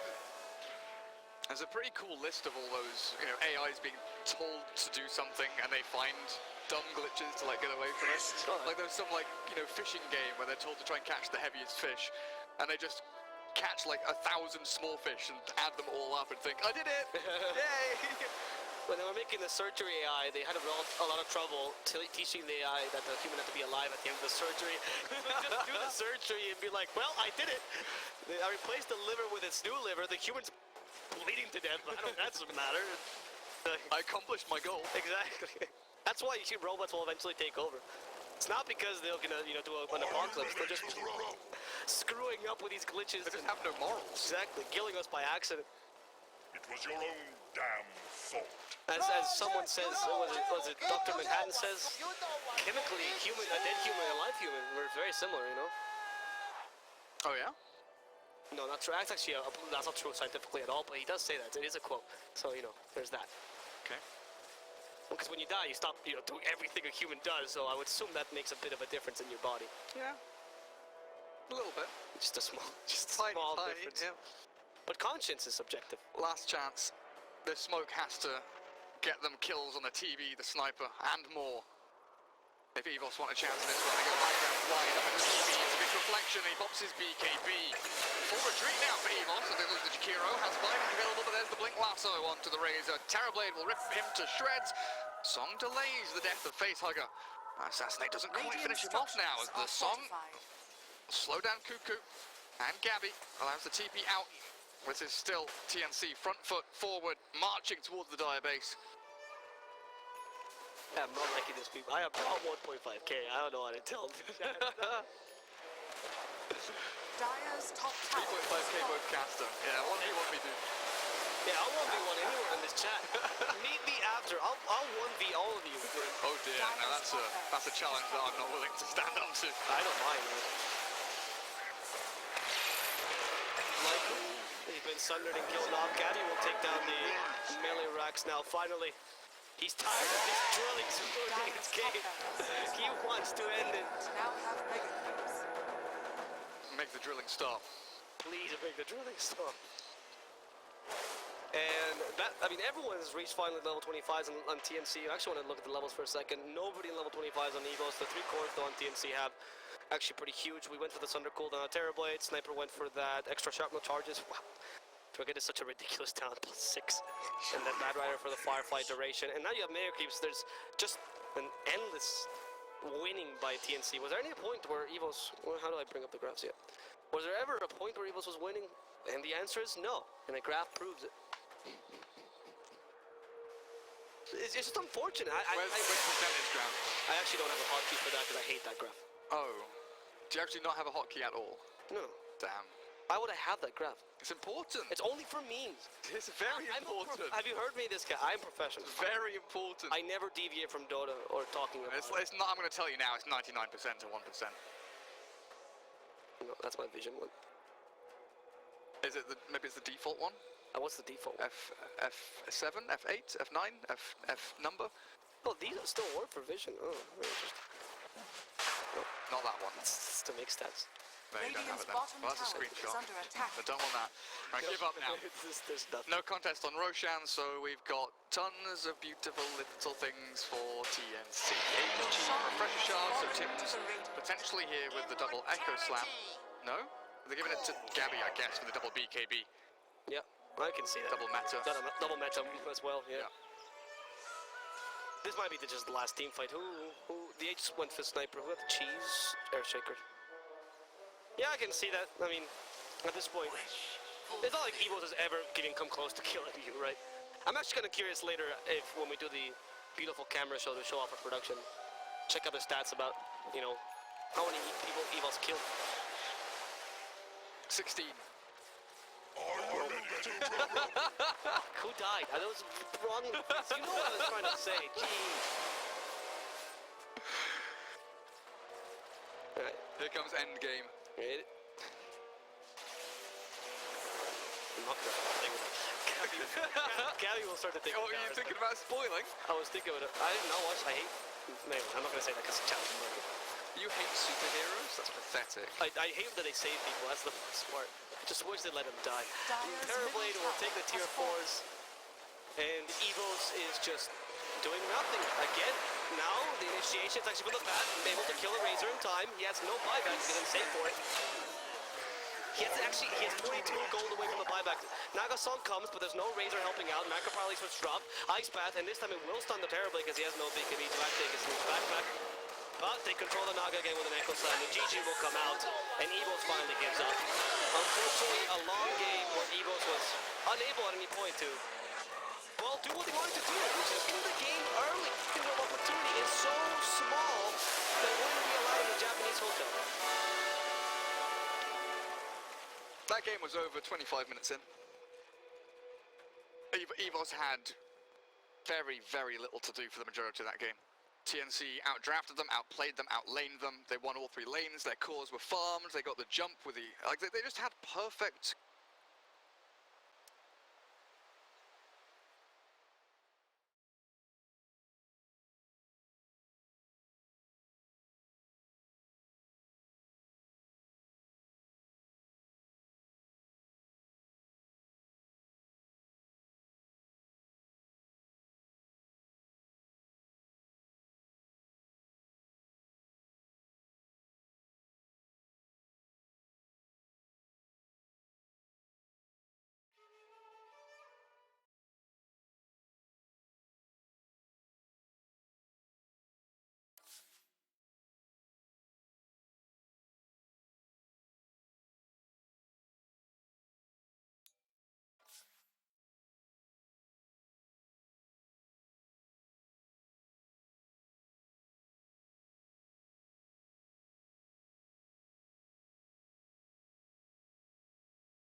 Mineski's turn to pick.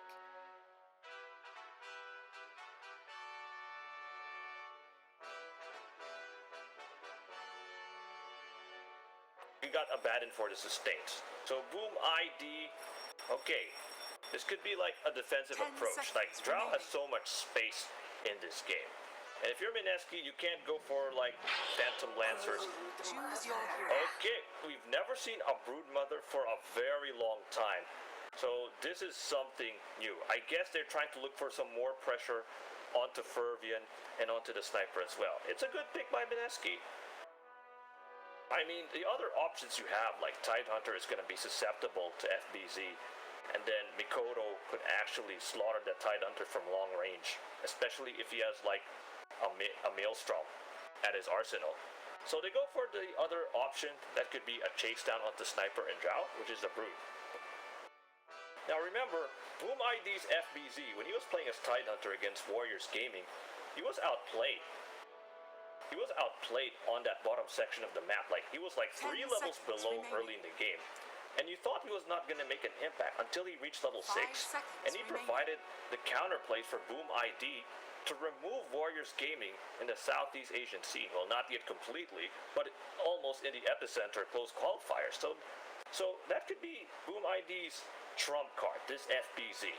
He was able to show his skill against Warriors Gaming. He could do the same here against Mineski. Now, for those of you watching, you can chat on Twitch, like, who do you think is going to win? If you personally ask me, I would say Boom ID is going to win it. I like this draft. I feel like they've secured their cores efficiently. But Mineski, they have to watch out though. Mineski is going to go all out on them. Like Bimbo or Raging Potato is your 4 Bat Rider. So that means that Mikoto and Fervian might be shut down anytime. So as much as possible, you gotta protect them. And in my opinion, Boom ID has got the right spot, especially if FBZ reaches level 6, and Boom ID might even slow down Mineski if they go for the aggressive stage of the game. So, ladies and gentlemen, watching in Southeast Asia and around the universe as well, let the games begin.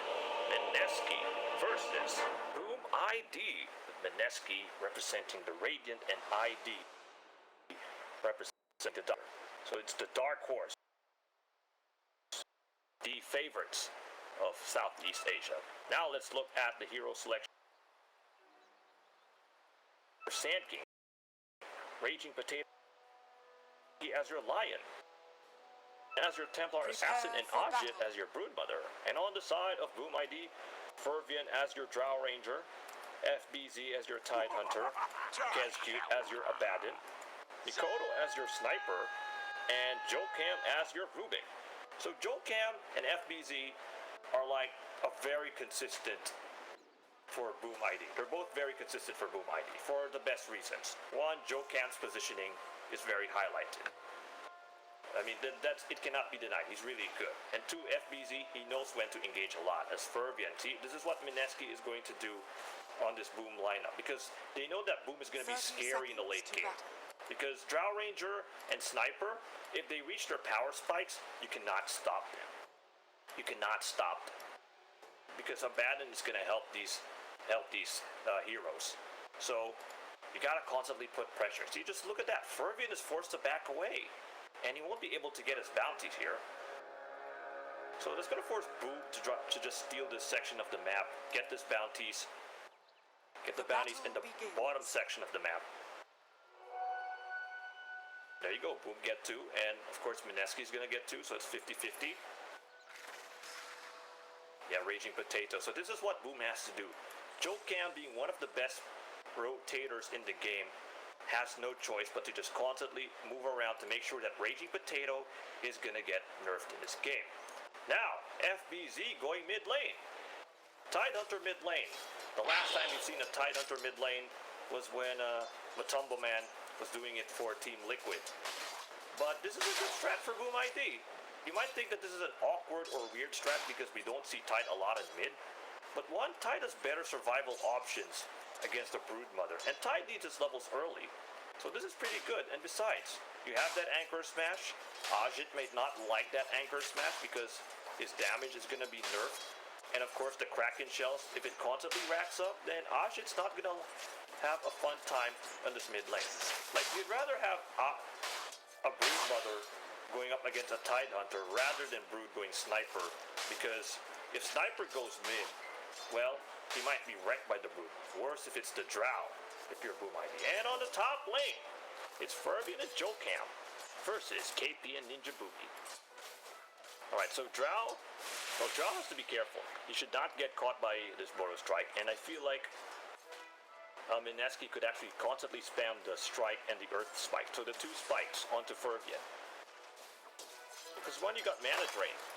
Like, Jokam is like your defensive option. I mean, it's good that you have Jokam on top, because the Telekinesis could be used against Ninja Boogie, just to make sure that he won't constantly steal mana from Fervian, and that Fervian has so much space. See, there you go. Ninja Boogie could not really go that forward because of Jokam's presence. So it's a really good, smart laning phase by Boom ID. They could actually win their lanes. Now bottom lane. So it's Mikoto going solo mid. Okay, not solo mid, because he got Kezcute with him. Raging Potato, 3 stacks. I mean, 3 stacks is actually a nightmare for anyone going up against Batrider. As you can see, Kezcute getting caught. He's got 5 stacks already. As he goes for the deny, Kezcute says, oh, no, I got a trick up my sleeve. And besides, Mikoto can actually deliver the right click damage for me. And so far, it's paid dividends. I mean, this is a matchup you want. You want to put Mikoto against Templar Assassin, just so that you can easily dodge the side blades. See, look, Moon is like, oh wait, do I pop out the side blades? Where do I go now? Because Mikoto is just moving around with ease. So far, Boom ID has to be commended. You thought that Mineski was going to make adjustments because, oh, the Sniper's going mid, so at least we're going to put the Brood Mother at mid. But no, Boom ID, they just read through it. You know, through their movements in the jungle, they know that, oh, I don't think Mineski is gonna put like a Templar Assassin at mid. Instead, it's gonna be like a Brood Mother. So a really good strategy here by the side of Boom ID. If you look at the last 6 denies, FBZ, he could actually farm really well on this mid lane. Like, he could get his items ASAP. Although Ajit can likewise do the same as well. So the 2 mid laners relying a lot on the cutting the waves. One, FBZ could do it because Kraken Anchor Smash at level 3, you can kill a lot of waves with that. And then you got Kraken Shell, you're not going to be an easy target for the creeps. And Ajit, well, he's got it as a babies with him. He just constantly track through the creep waves. So it's going to be an even exchange on the mid lane. Now, top lane on the other hand, where is... Okay, Fervian is just going to constantly push his way. Let's see his CS. 7-1. A bit of a shaky start. I guess that's the reason why Kezcute decided to rotate top. I mean, Telekinesis may not be the ideal option, so they put Kezcute on top just to provide some additional sustenance to Fervian. As you can see, a Boros Strike onto Fervian. Fervian, just look at that. The stacks are already increasing. Are actually not stuck at level 2, but you could actually go down here at level 2 stacks, but with the Aquatic Shield onto that missed quality as Fervian tries to run away, but a Boros Strike onto Fervian, another missed kill by Kezcute just to protect Fervian as Raging Potato goes overly aggressive, and look at that, Kezcute with a clutch place. This is why Abaddon and Drow Ranger is such a lethal combo in this patch. Just look at the power that they impose. Just look at that. Like, Drow Ranger may be an easy target, but when you have Abaddon with you, it wouldn't really seem like it's an easy target, as Kezcute and his partner in crime Fervian have managed to secure that kill onto Raging Potato. Although he did get his revenge by getting that bounty. So Boom getting 2 bounties. I expect Mineski to do the same as well. Now FBZ, he's got level 6, but Ajit likewise is level 6. Ajit has no mana, but of course he's got the Soul Ring to give him mana. So FBZ versus Ajit so far, it's a pretty stable farm. Although if FBZ gets these like spiderlings, he will certainly get his momentum. Like, you want to stall down Ajit's overall farm rate by killing these spiderlings. But so far, FBZ might even lose mana, and this tier 1 tower is going to go down. Ajit's movement speed is something that's really daunting for FBZ. So So far, both of them are going to lead the net worth charts as expected with the way they're playing. Although FBZ has a huge dilemma, like should I go over and defend the tower or should I stop Ajit from farming? It's risky because Ajit's got the movement speed. Look, the spiderlings are just... Okay, the spiderlings could just go from one cylinder to the other angle, and Ajit could do the same as well. And they could get this tier 1 tower, so it's going to force FBZ to go defensive. There you go. FBZ is just a whirling top, like he doesn't know where to go. Except around the tower, like left, right, left, right. And it's going to be a nuisance for FBZ, and it gets worse if Raging Potato is just going to bolt down his progress. And you don't want to deny this tower, because you're going to give a lot of space for Ajit if you're FBZ. It's a tricky spot for FBZ. You might have a good plan, which is to lane against a Broodmother, but given this momentum swing by Mineski, maybe not. Now look at Mikoto, currently 3rd in terms of net worth. I mean, he's under-leveled, but he's actually getting his last hits pretty well. I mean, sure, you may not have the sustained Abaddon imposes, which is why your net worth or the overall levels may not be that bolsterous yet, but in the mid to the late game, you're going to see Sniper being online. So far, Moon has no mana. However, look at this though, Mikoto in no man's island, telekinesis there. Oh, that's a nice miscoil by Kesku to make sure that Mikoto lives on, and there's the Aphotic Shield by Mikoto, allowing Mikoto to go aggressive as Raging Potato for the 2nd time in a row gets killed, courtesy of this Abaddon assist. So Kesku has really done his job as an Abaddon, although in return Ajit was able to consume that tier 1 tower. So it's going to force FBZ to just dive on this tier 1 tower. He doesn't have the creep waves to help him, so it's going to be a tall order. Boom ID has to shut down this Broodmother. This reminds me of Ramses in Virtus Pro playing with the Broodmother. This is how he destroyed VGJ Thunder in Bucharest. Just like this, just stalling the Broodmother onto the mid lane. Now Boom ID forcing the rotations on the top. And now they're going to put Fervian at mid. They got to make some adjustments to make sure that Ajit does not get the free space. And remember, Ajit is a threat to both the Drow Ranger and the Sniper in this game. As Fervian, he does not want to go there yet. He's still level 6. He does have the Gust. He does not yet have the Hurricane Pike. And here comes Joe Cam to the rescue. Ajit is just going to, of course, go down to the cliffs. Go up and down to the cliffs. He doesn't have mana, well, except for a web. That's forcing Ajit to retreat. Yeah, his mobility is going to be problematic for Boom ID, especially in the latter stages of the game. Now Mikoto getting caught there by the photo strike, and here comes the Epicenter. He looks vulnerable to this, but it doesn't really seem to affect Mikoto until the latter stages of that Epicenter. So KP, not with the right timing. He should have waited for Raging Potato to hitch up a ride with him. And so far, Raging Potato might even suffocate as well. He's already died twice. And look at this, they're really eyeing Boom ID on Ajit, who's just constantly tearing their jungle with spider webs around the map. Although Fervian is going to steal this away from Ajit unless if Ajit has some sneaky plans of his own. Okay, Mikoto is level 6, so Raging Potato has to watch out. There's the Gus onto Ajit. Look at the damage onto Fervian. To protect the Drow Ranger's trap may not work as Joel Gam gets shot from long range by Ajit. Look at those spiderlings indeed, just wrecking through him. And Ajit's got so much space. Look at this. He's gonna get his Orchid ASAP. Now FBZ's gonna farm in this bottom lane spot. I guess they got no choice but to leave. As you can see, Fervian getting caught up there by Ajit. There's a Gus onto Raging Potato. Not gonna be enough as Ajit is on a roll. And this Fervian's really gonna struggle a lot, especially if Raging Potato is just going to move around the map with ease. So they're gonna rely a lot on FBZ if you're Boom ID in this game. You solely have to rely on him. He was your He was your savior against WG Radiant's Unity. bottom tower He shall is do under the same attack. here. See, FCC can't even pop the Ravage because his movement speed is just so much. Like, you want to go for a Ravage as Furby, so this is not a good spot for Furby to TP. Oh, look at that! He got a kill on the Dire's Kescute. bottom tower is under Just attack. look at that. How much is Ajit is already owning this game? Look, he's already top in net worth. And then Jokam getting killed as well by Ninja Boogie. So a lot of momentum in favor of Mineski as Boom are being Dire's cheesed bottom tower by has Mineski fallen. in this game. They are totally being cheesed. Dire's top tower is under attack. Okay, look at the trying to go. The hunt for Ajit is set. Just, oh, look at that.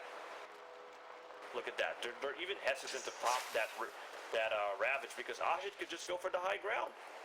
They don't have a catch up to Ajit if she goes on the high ground. Dire's top tower is under attack. And look at this. He doesn't even need boots. Dire's Oh no, structures are Kescute is still fortified. level 4 though. Oh, look at that damage there. Ajit could have gotten a kill into Kescute, and Kescute is just forced to deny himself. They really have Dire's no top solution tower is fallen. to Ajit being the most dominant force on the side of Mineski. Oh, look, Mikoto. Mikoto getting stalked here by Ajit. Ajit already pops out his ultimate. Let's see if the lifesteal is going to be that enough. Ajit is just going to be alive with the skin of his teeth amidst the assassination attempt by Mikoto. FBZ, well, he's still trying to get us levels up at Ravage. And Fervian is just completely shut down. Look at his overall net worth. This is the first time I've seen a very quiet Fervian. Because when I see Fervian, he's like explosive. He's like the counter, he's like the perfect Boom ID player to help them reach the win zone. But so far the win zone is looking far away for Boom ID because of the fact that Ajit is just completely annihilating them. Radiant's middle tower is Jokam under decides to attack. hide away, steals away Dire's that sandstorm. structures are fortified. And now Boom ID, they need to get a push. But KP is on the right position, goes for the sandstorm. Could actually go for the blink strike.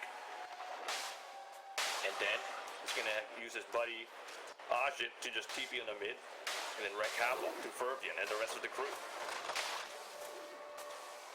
But remember, FBZ's got Ravage. So dual sandstorm is already set. Radiant's middle And tower Boom has ID fallen. decides to retreat. But still, Ajit is looking like a major nightmare. Orchid of Malevolence, check. Dire's bottom tower is under attack. Solar Crest, next on the list of Ajit. If he gets a Bloodthorn this early, Bloodthorn and Radiance, like Fervian, where else could Fervian go? If Ajit has like Radiance and a Solar Crest, and then he gets like a Bloodthorn. Dire Like are marksmanship scanning. might not work, and Mikoto is even struggling as well. The way Ajit's dictating the tempo, like Mikoto cannot even push a single tower. Like you can't push the tower at the bottom, you can't push the tower on the top, and he has to rely on his teammates if he wants to go for the push. Because so far, Fervian and Mikoto, they need defense. They need some sort of defense. Dire's top tower Jokam is getting under caught attack. there. Look at that. The ward set, and then Ninja Boogie with the Finger of Death. So, Jokam's rotational antics are going to be negated. Well, without Jokam's rotational antics, then that would mean that Ajit is just going to constantly bombard the jungle. Dire's top tower So many is under webs. attack. Kescute will certainly do not like to enter into Ajit's lair. I mean, he already is invisible, but I guess Ajit is aware of him. Oh, now they catch up to Ajit. Okay, here comes a web pop out though. Will the Ravage pop out and slow up to Ajit? And Ajit has finally been killed, and Fervian ends the streak of Ajit. Now that will be a momentum play that they desperately need there. SBD pops out the Ravage here. Ravage on the 2. Here comes a Burrow Strike stolen by Jokam. And Boom ID. They're recovering very well. KP with the right initiation, but FBZ, this is what you want to watch out. FBZ was actually MVP against WG because of this Ravage. Just that alone. And Jokam with the stolen Burrow Strike. and that would give space for Mikoto and Ferbian to potentially mount a comeback. Ajit has just overextended his stay inside the jungle, and Ferbian, now he can rack up well. Look, Ferbian used to be like in the bottom 4, but now he's in the top 4 in terms of net worth. Although, to be honest, Moon is going to be a constant nuisance, especially if he gets his Blink Dagger. So Ajit is like a distraction force for Mineski. I mean, that's the game plan. As you can see, Raging Potato getting killed. So these pickoffs by Mineski are actually, by Boom ID are actually working. So they're going to rely a lot on Moon to be the primary damage dealer late in the game. Whereas Ajit is going to be like a balloon that the kids would like to touch. So he's going to be there as a distraction. Up in the air. So Boom ID has to catch him. Ferbian already with that Dragon Lance. And now Boom ID stuck in this top lane. Yeah, they are indeed stuck in this lane. Like, they're gonna let Ajit get the farm here in this bot lane, although Ferbian might be the solution to that, as he's gonna get caught.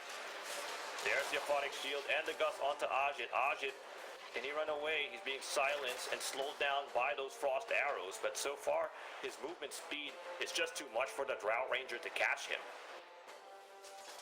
So yes, a smart strategy by Boom ID. Play a bit defensive for now. As you can see, there's a silence onto Ferbian. Again, the Orchid of Malevolence doing its dirty work onto Ferbian. So that's the thing. You gotta stall out the game though. As you can see there, Epicenter popped down. They get a kill to FBZ. That would be big though for Mineski. As Ninja Boogie, on the other hand, sacrifices his life for his team. Now KP. Remember, they don't know that Moon is available, but you gotta burst down FBZ if you're Mineski, because he's like the counter initiator of Boom ID. He's like the potential difference maker. The one that could help Boom ID recover from Mineski. And with his death, that would allow Mineski to just take on this jungle. He could actually move around now. Like, it doesn't matter if Abaddon or Kazcute is just going to rotate.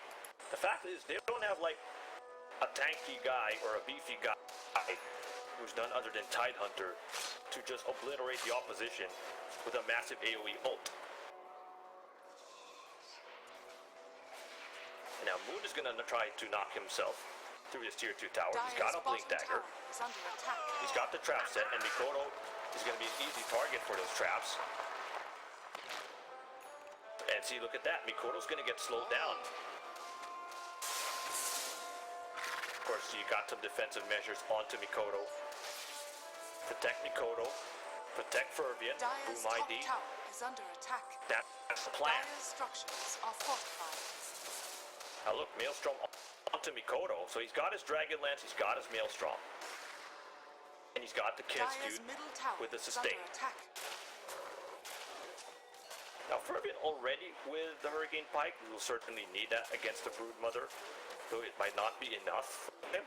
He's currently slowly getting back in this game, so a good recovery by Ferbian after a dismal start. And so far the marksmanship is going to amplify his farm rate. FBZ is just going to intimidate Ninja Boogie. Ninja Boogie forced to retreat. Now the Tidehunter is back. He's level 15. Now this is not yet a beefy Tidehunter. Normally a beefy Tidehunter would rely on items like a Crimson or a Pipe. There you go though, Moon getting caught, but he gets revealed. The FBZ was about to pop out that Ravage, nearly fell for the trap. KP on the other hand though, Gush onto KP, there's the Bolt Strike and the Gush onto KP, and KP gets killed. So that's one good pickoff on the side of Boom ID. Dire's bottom tower And they could actually go for more. They're going to go for the Roach Pit then. Yep, I mean, the Vladimir's offering might be that important for Boom ID, because they need the additional sustain. And if you're Mineski, you might not be aware. And, okay, there's a buyback there by KT. Oh, the nice TP there by the kind of Boom ID as Ferbian snatches the Aegis away. As look at that though, Ninja Boogie, did he get a kill, but Ajit actually got a kill on back to the base. He's actually going for 2 of the primary damage dealers of Boom ID, while the rest of the members of Boom ID were attacking. Oh my goodness, another one dead. This time it's Jokam. So the distraction tactics are actually working well for the side of Mineski. They say, all right, you get the Aegis, fine, we'll get the objectives. And you know what, we can actually get it faster Dire's middle because tower is you under let your attack. right-click damage dealer susceptible to the spider barrage known as Ajit. I mean, they weren't able to get the objectives, but they were able to get the kills. Like, you lose Mikoto, that's big. Like, you need the Mikoto to stay alive because he has to get his momentum swinging back at his favor as FBZ decides to blink in. Thinking about the Ravage. But while that's happening, Ajit is just farming without any hesitation. Relentless by Ajit. No mercy. Boom ID, they don't know what objective to get. Sure, they may have gotten Rashawn, that'll be a plus factor, but they still got a plethora of decision making to consider. Like, there's a lot that's at stake. There's Ajit just moving around the map, and then there's the rest of the team trying to find a way to solve what Aging Potato and Ninja Boogie could potentially do. They could not even push the other tier 1 towers because the tier 1 towers have been already secured by Mineski by harassing that lane, and Ajit just destroying the other towers on that bottom lane. Dire's bottom tower is under attack. Now Boom going for the smoke gang. They need to find Ajit. Mikoto gets a kill onto Dire's KD middle courtesy of tower the is under assist, attack. but Ajit. Okay, yep, Boom, they have no catch onto Ajit. Ajit is just gonna go walk back to safety. Level 18, and FBZ's really hunting him down. But Raging Potato, Invisibility Rune, he doesn't have the Blink Dagger, but he's got the Force Staff. So he's got the Initiation Attempt, Part 2, with that Force Staff. Radiant's bottom tower is under attack. Now Ajit, okay, look at this Fergus, may not like this. Boom ID trying to make something happen though. There's a cut there, but Ajit, FBZ has no mana. He's got no mana. It gives opportunity for Fergus to be caught by Raging Potato with that lasso. And now look at this. Look at this, Fergus. Not a good spot for you. But FBZ with a bounce back, with a blinking onto the Ravage. Here comes Jokat to the rescue. Will this work wonders though? Oh, Fergus actually gets the kill into Ninja Boogie. Fergus going for more. Look at that. Kesky with the pass, with the assist. And KPI up for the forward strike onto FBZ. A nice response there on this by the side. But Boom ID, you thought that they were going to suffocate because when Raging Potato jumped into Ferbian was just left for dead. He lost the Aegis, and because of that, as you see here, Jokam being caught by Ajit, forced to go for the Glimmer Cape, can't TP out. Instead, Ajit's the one who TP's out. Bottom tower is under attack. Ferbian was actually pushing through the tier 3 to tier 1 Radiant towers. structures Then are FBZ fortified. lost almost all of his mana during that skirmish, and then when he regained his mana, that's when he started to play. Mikoto's got so much space to right-click. Ferbian's got so much space to right-click. And then Jokam was able to steal the Portal Strike, which was so important for Boom ID to get the revenge. So, Ajit's overall impact in this game has been nerfed as Boom ID are slowly clawing their way back in this game. Just look at that. Top 4 in net worth, it's still Mineski at number 1 and number 2. But someone's knocking on the door, and that's Mikoto and Ferbian, who could actually potentially help Boom ID together with FBZ to make a comeback. I'll take that. Take note, FBZ's cooldown was already at a minute left, so they could go for more, and Boom ID's looking very confident. I mean, their confidence, the swagger that they imposed onto Mineski. Mineski realized this team is no joke now. We may have the speed advantage against them, but they got the counterplay advantage against us. And FBZ was really instrumental. But Ferbian, however, this is not a good spot for Ferbian. Oh, it's a nice hurricane fight to keep Ferbian away. Oh, look at that. FBZ to the rescue together with Kenshi just to make sure that Ferbian is alive. but Ninja Boogie says no as the finger of death implodes onto Fervian. Now FBZ already low on HP. Just look at that. Even mana pool is already extremely low. Where else can he go? KP goes for the hex. Boogie just keeps up all his mana and he won't silence FBZ. FBZ, there's nowhere else for him to go but down to Oblivion. As Boom ID have already overextended. So that's one thing Boom ID has to be careful. You don't want to overextend against this lineup by Mineski because you could be caught off surprise by KP and Ninja Boogie as well as Raging Potato. They got the pick-offs that could burst you down. And now Moon's going to push through this tier 3 tower. Desolator, BKB. He could actually blink in. If he blinks onto Mikoto, Mikoto might not enjoy it. FBZ goes for the buyback. He's got his Ravage prepared, and Mineski are aware of it. They don't want to let FBZ pop that Ravage. Instead, they're just going to let the rest of Boom ID try to push their way through the mid lane. But that's going to create space for Ajit to just constantly farm up. He's got a BKB. He's not going to be an easy threat to deal with if you're a Boom ID. And he's going to get a Solar Crest instant.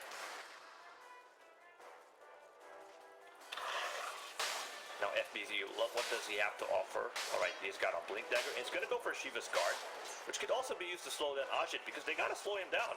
He's just too fast in this game. And I have a feeling Boom is going to go for the next objective. Here to go. Smoke Gank is going to be set, depending on Joe Cam, on Kesgut, who likes to pop it out. Dire's bottom tower is No, under they don't attack. need a Smoke Gank. Instead, they're going straight as FBZ looks for a right target to go for the Ravage, just checking his surroundings first. Raging Potato, forced to back the way. And TP out to safety. Oh, look at this. Ajit's going to get his Butterfly faster than Fervian. Fervian just opted to go for the Aghanim Scepter so that he could just obliterate those mini spiders.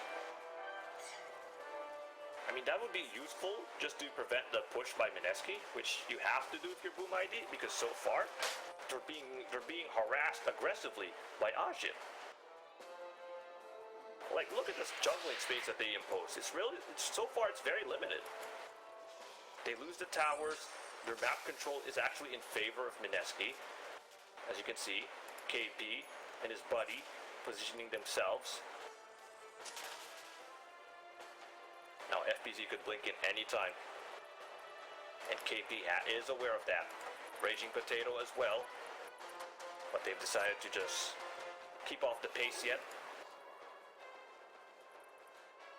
And Mikoto, his itemizations, doesn't really speak a lot. Sure, the Maelstrom will be useful against the Spider army. And of course, you got the Hurricane Pike to protect yourself. Now, Joe Cam trying to scout and provide intel for his team, but he's unlucky as Raging Potato just decides to run off. A 7k gold lead in favor of Mineski. And this could actually snowball really well, depending on how they watch out for Fervian and Joe Cam being a threat to their backlines. Now, Fervian's got the space needed. And they got FBZ as like the ganker, the initiator for Boom ID. The surprise factor. And here we go. FBZ trying to look for any targets, just hiding through the trees. Instead decides to blink in just to go for the farm. So this is what Mineski's avoiding. FBZ just moving around the jungle. Just giving them a birthday present, an unexpected birthday present. And they're just forced to back off. It's a very smart approach by Mineski. You thought that because they were dominating the start of the game, that they could actually go on the tier 3 push, which I think Moon is trying to do. But with Mikoto's presence, it's not really that easy. But remember, Moon could TP. All that goes FBZ go for the Ravage on the floor, but Ajit already popped out the BKB as Mineski moves through, forcing the buyback there on the Sand King as Ajit is just forced to back away. FBZ with a right strike indeed. The Gem of True Sight has been dropped. And Fervian, here's the thing, Fervian's got the upper ground in that team fight. So even if, oh look at this, so this is not looking good. If Ajit goes down, it's going to be a disaster for Mineski, and yes, the Spider is killed. This is what you want to do with your Boom ID. The patience of Boom ID, the execution, FBZ again and again with that right Ravage indeed. That really helps Boom ID recover a lot. And here's the thing, Fervin had the high ground advantage together with Mikoto. So even if the BKB was popped out by the Brood Mother and he tries to go for the high ground push, it's still not going to be enough because Mikoto's damage, courtesy of like headshot and take aim, and then obviously you got the Drow Ranger with the frost arrows, even though it won't do that much, and but the precision aura is going to help in the marksmanship. Ajit is just completely shut down. You got two right-click damage dealer types. And yeah, look at this, though. Moon already looking in, forcing Mikoto to go for the BKB. And now you can go. Moon gonna get slaughtered. He tries to blink in, goes for the instant KBII, can he lose? But no. Fervian actually takes it away from Mineski. And in return, Raging Potato tries to pull someone out. Tries to pull Fervian into the battle zone. But Ajit is trying to go for Mikoto. But he's surrounded. He's surrounded with two of his best friends who could actually protect him. Joe Camp goes down, but the sacrifice, is it actually worth it though? As a buyback is set onto Ninja Boogie to protect his team. So Mineski, they did lose two, and they're forced to go for the buyback. But Fervian has taken the Aegis. An early blink in by Moon Radiant's bottom tower is under really attack. led to his demise. Take note, that was not just like one buyback, that was two buybacks. So Mineski lost a lot on that team fight. And look at this, Fervian is going to push through this tier 2 tower to get to Mikoto. This is something you don't like if you're Mineski. Precision aura onto those two targets, destroying those towers. And even if Moon's got refraction, he's got Monkey King bar, as long as you've got two ranged snipers backing you off, then you're in a chokehold. You're in a choke point that you have to overcome. So you cannot just blink in any time. You gotta deal with Ravage. You gotta deal with the range by Boom ID. They position themselves really well, Boom ID, in every team fight. So far, Fervian is leading the net worth charts for the first time, and Boom ID has finally found the top seed in terms of net worth.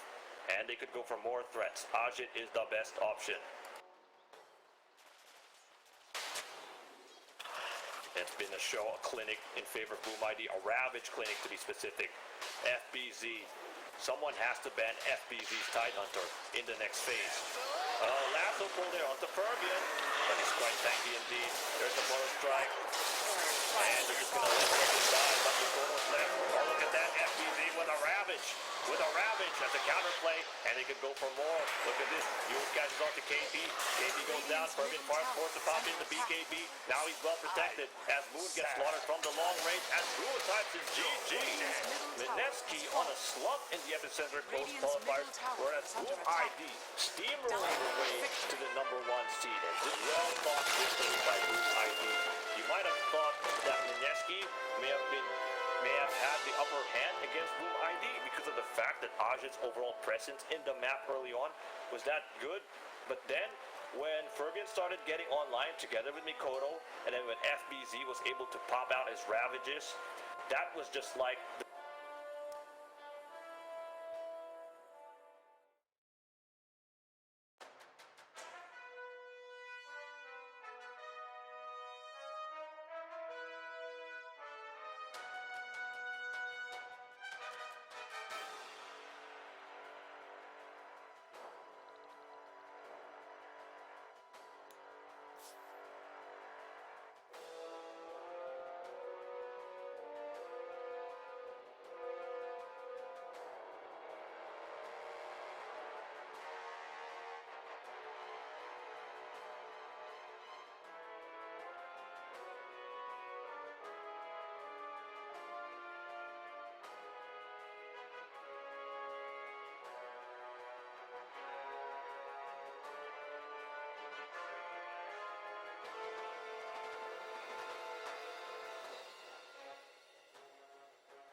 Dire team ban. Mineski's turn to ban.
Five seconds remaining.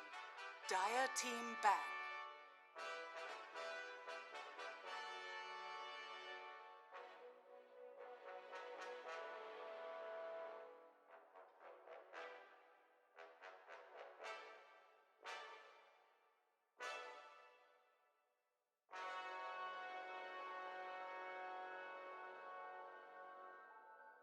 10 seconds remaining.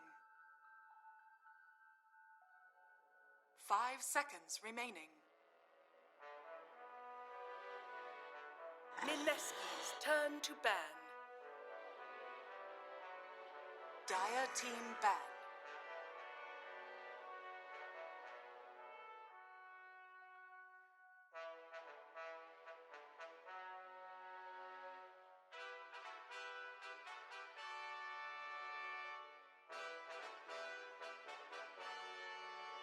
Mineski's turn to ban.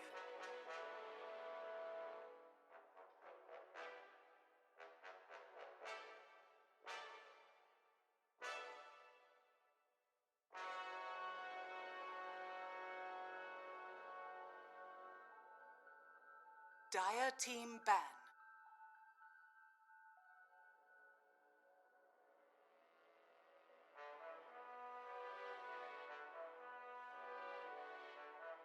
Mineski's turn to ban.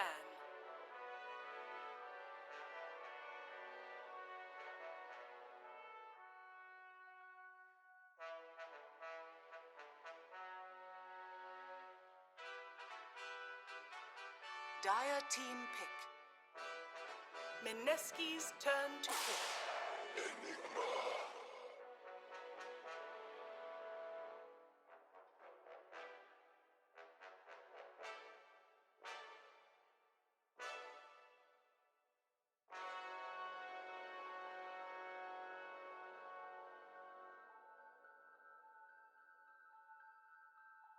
10 seconds remaining. 5 seconds remaining.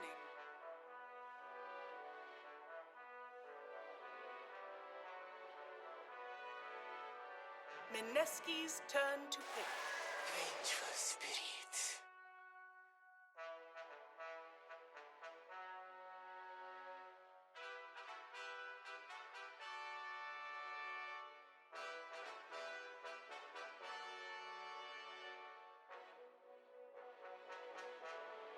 Dire team pick. Send.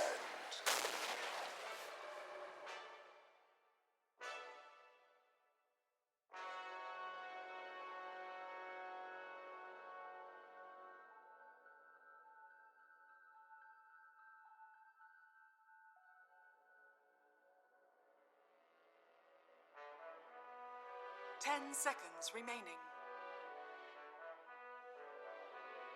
5 seconds remaining.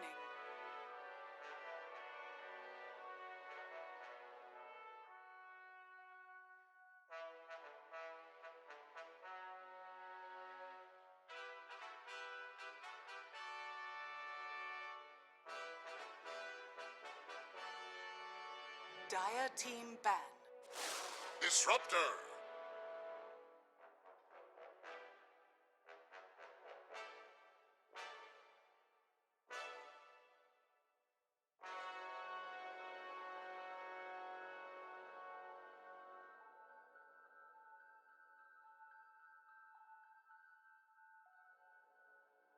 Ten seconds remaining. 5 seconds remaining. Mineski's turn to ban.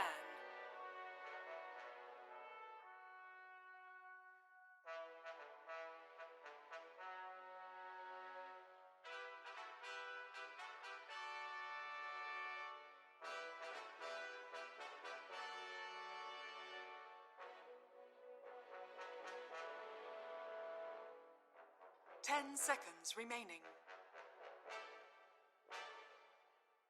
5 seconds remaining. Dire team ban.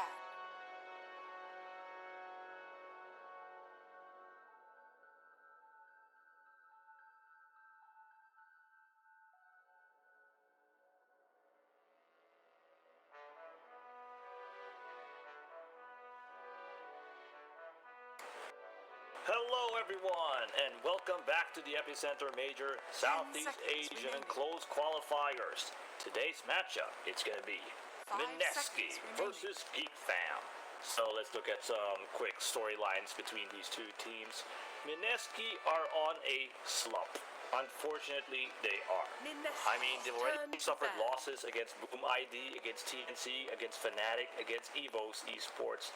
So this is going to be their chance to redeem themselves. But unfortunately, they're going up against a team that's currently in a role in the Epicenter Closed Qualifiers, which is none other than Geek Fam.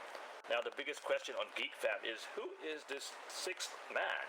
I mean, we 10 don't know if the seconds sixth man is Raven in disguise or he's legit the sixth man of Geek Fam. But in that previous skirmish against MYSG, he didn't really make any impact at all, so maybe this could be his chance to redeem himself. I mean, so far, Geek Fam were just completely outclassed by MYSG. Winter just doing a really good job outplaying Geek Fam. Alright, let's go for the selections coming from both squads. Geek Fam going for Enigma, Disruptor, and Lifestealer. So they got their wombo combo set with Enigma and Disruptor. And Mineski has some countermeasures to that with Vengeful Spirit and Sand King. Of course, Vengeful could just swap any important target inside Enigma and can be the sacrificial lamb. Or you could go for Magic Missile straight onto Enigma to cancel out the Black Hole. So there are options that Mineski could deploy. Sand King could also be the alternative for Enigma with a simple bow strike. Now, they got for the Pangolier, a hero that's been a constant nuisance in attacking through the front or back lines of any opposition with the Rolling Thunder. And they go for Moon signature hero, the Templar Assassin. Now, TA was been used by Moon to just like be a pseudo carry, whereas Ajit was like being a distraction for Mineski in that previous matchup against Boom ID. So they go for like TA to be the second carry after Ajit has done his job, which is to pressure Boom ID's lanes. Strategy was nearly okay, just that it wasn't able to push through until the end, as Fervian and the rest of Boom ID were able to go online to the latter stages of the game. And hopefully Mineski could learn from that mishap. I mean, they've already tried to change their draft a bit just to make sure that Geek Fam does not easily predict their movements, and they're hoping that these adjustments could actually bode well, because Mineski, as you all know, they're in a desperate situation. They have to win their next couple of games, because if they don't, then they will not secure a spot in the playoff rounds of this Epicenter close qualifiers. Geek Fam, on the other hand, let's see, Lifestealer, and then they go for Storm Spirit. So two of their cores have been revealed by Geek Fam. So, Mineski, let's see how you could respond to this. Like, Storm and Lifestealer is a great composition to start with. And besides,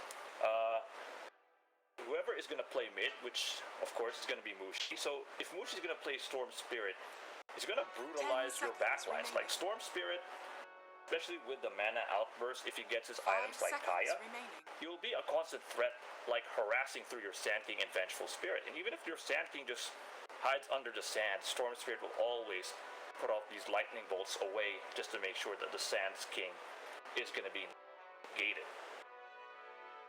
So bans by both squads. So no Terrorblade on the side of Mineski, no Morphling on the side of Geek Fam. Like if you consider Terrorblade could actually be an alternative bet for the combo with Enigma and Disruptor. Although it's gonna be greedy if they go for TB as like their core hero, especially if you wanna really scale up well to the very late game, if that's what you want to do if you're Geek Fam. Now, Morphling has been a very standard core pick, no doubt, so you gotta ban him out. So there's no Omni Knight on the side of Mineski. I guess they want to make sure that their heroes are actually well secured. Does not have to deal with the Repel. The Repel is a very powerful disable. So any stuns coming from Vengeful and Sand King will be negated by that Repel, courtesy of the Omni Knight. 5 seconds remaining. Now the final ban onto Geek Fam. So you're currently in need of like a 4 or an off lane. PL gets banned, because if you look at it, Geek Fam, they don't have an answer to the PL based on this lineup. Lifestealer is not good against PL. And of course, as much as possible, you want to create space for your Lifestealer. So we're going to wait for the final pick for Storm Spirit. I mean for Geek Fam. So Enigma could be your 3 or your 4. So I was wondering if they would really set it up with Naga Siren as your off lane. But Naga Siren has already been taken away by Mineski just to make sure this Enigma composition does not bode well. So they gotta look for other alternatives. Like, Tide Hunter could be that individual, but Tide would have to wait for level 2 to make his Ravage an ultimate setup for Geek Fam. And that would actually be a complementary piece, unless... Okay, they go for Beastmaster. Okay, they're really gonna protect their Enigma. Like, Beastmaster is like one counter to Enigma. Because Enigma, even if you pop the BKB onto Enigma, Aurora is just gonna stop Enigma on his tracks. Like, it's gonna wash away his momentum out. So Mineski, okay, how do you respond to this? So you got Beastmaster giving Geek Fam all the control. Map control, map presence, which is going to be beneficial for Storm Spirit and Lifestealer to initiate the Infect Bombs strategy. So Mineski has to counteract with this. So Vengeful, Sand King, Pango, Templar. Pango is most likely going at 3. So you need a core. You need like a position 1 that can really survive this barrage. So you got some magical damage from Storm. Of course, you got to deal with the Lifestealer. Some options on the bat. There's no Drow Ranger, one of the most popular heroes, but Drow may not be a good with this matchup, especially against the Storm Spirit. Troll Warlord could be off the bat, and Mineski's really having a hard time picking. Because look at it, all the popular heroes, Morphling, Drow, a little bit of TB as well, no Naga Siren. So it's a tricky spot for the side of Mineski. PL as well is already out of the equation, so the reserve time is already being consumed after Geek Fam playing mind games to Mineski's lineups. Now, Chaos Knight against Enigma might not be a useful case. I'm still thinking what core that they can deploy, or maybe Pango's gonna be a core, as in a position 1, but I highly doubt it. Okay, so Mineski are really gonna burn through everything. Like they've checked through their notebooks and their research material. Okay, here comes the final pick. Alright, they go conservative, they go for the Troll Warlord. Also one of the most popular meta heroes in this patch. So, that means they have to give space for Ajit. Now, Moon is going to be the aggressor. So, Ajit was the aggressor in the previous game. Moon likewise has to be the same, just create space for Ajit. So, Moon has to get his Blink Dagger ASAP, and then he could just move around the map. That should be like Mineski's overall game plan. Like, give space for Ajit to get his Battle Fury, which could be like a potential difference maker, okay? The thing, however, is that this Mineski comp is going to be susceptible to Enigma, so Vengeful Spirit has to do a lot to make sure that Xepher doesn't get an opening. Otherwise, if Ajit gets caught by that black hole, well, it might not bode well for the side of Mineski. And here's the thing, you have a Beastmaster as well, so Scam could actually zone out someone else on the side of Mineski. So there's like 2 important heroes that could potentially be negated by the side of Geek Fam, and this might not go well. So based on this draft, I feel like Geek Fam is gonna win. Like, you can voice out your opinion on the chat. Like, who do you think deserves to win? Well, time to voice it out.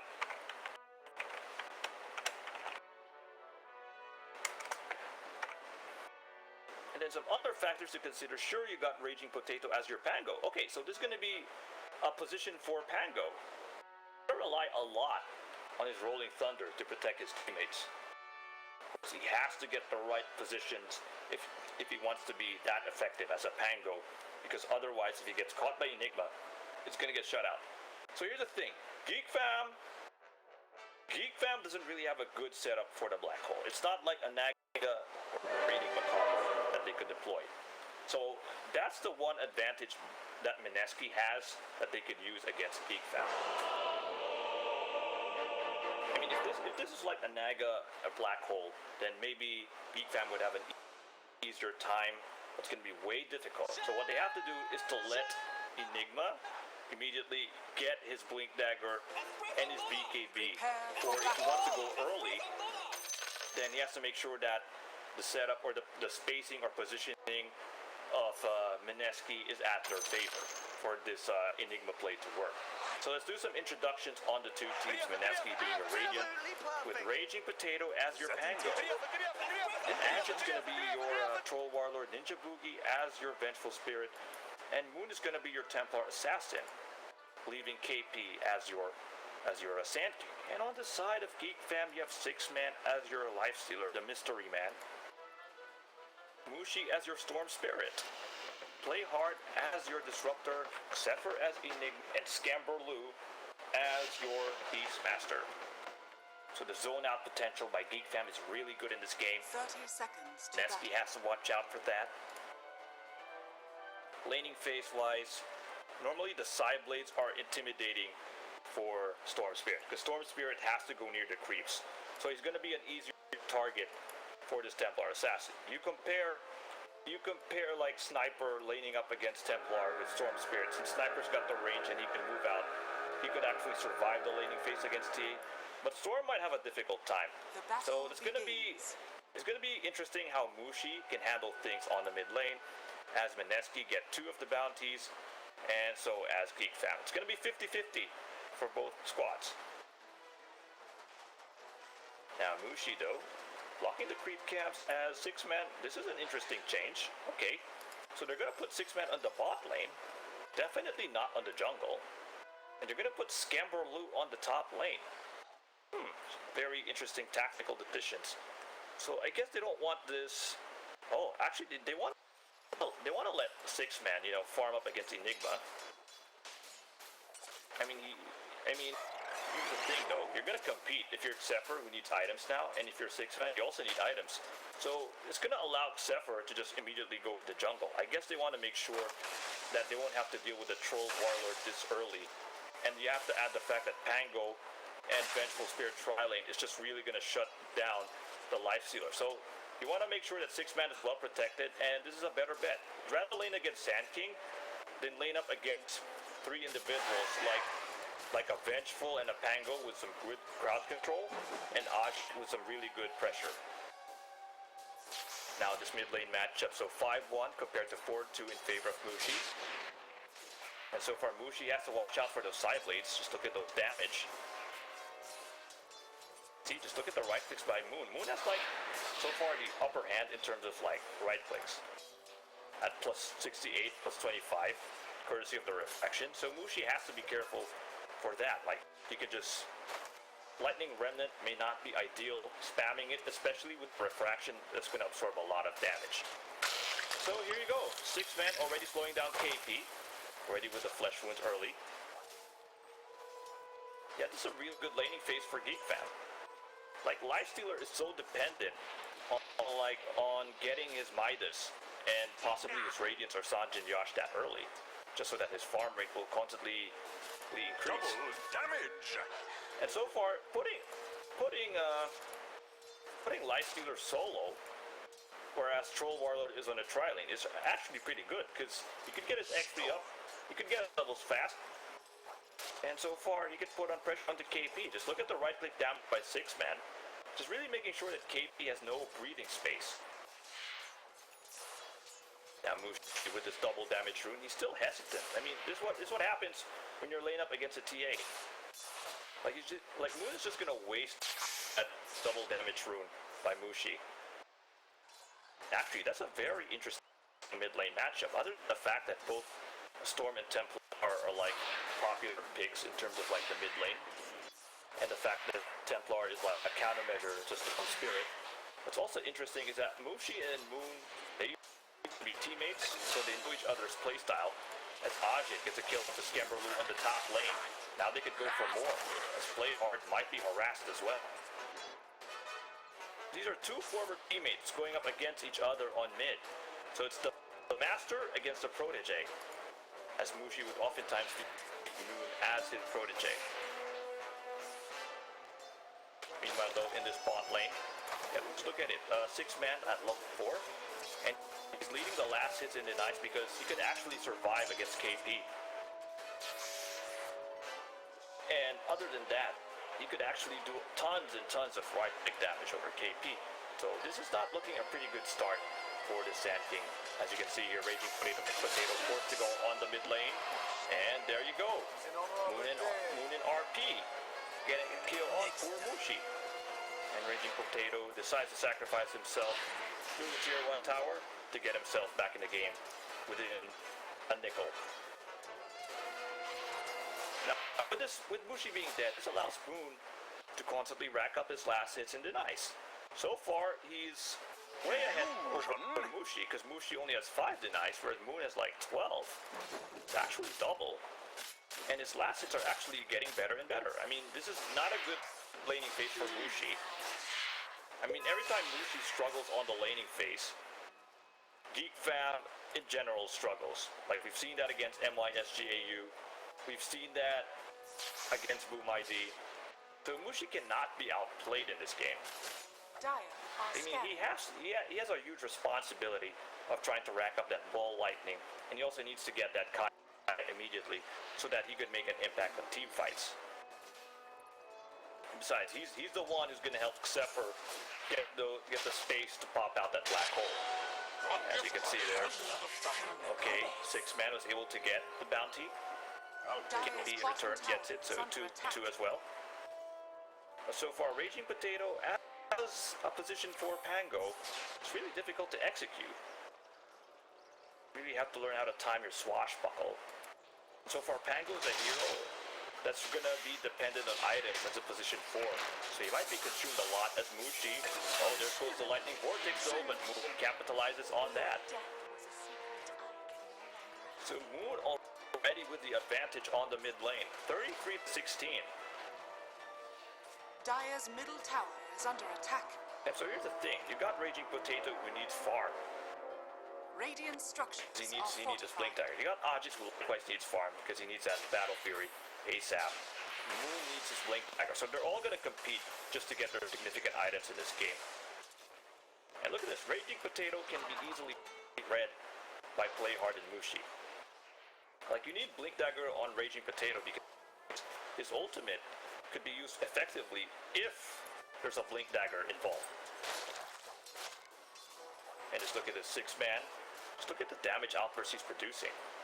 Radiant's top tower is under attack. And Mushi could actually recover from this game.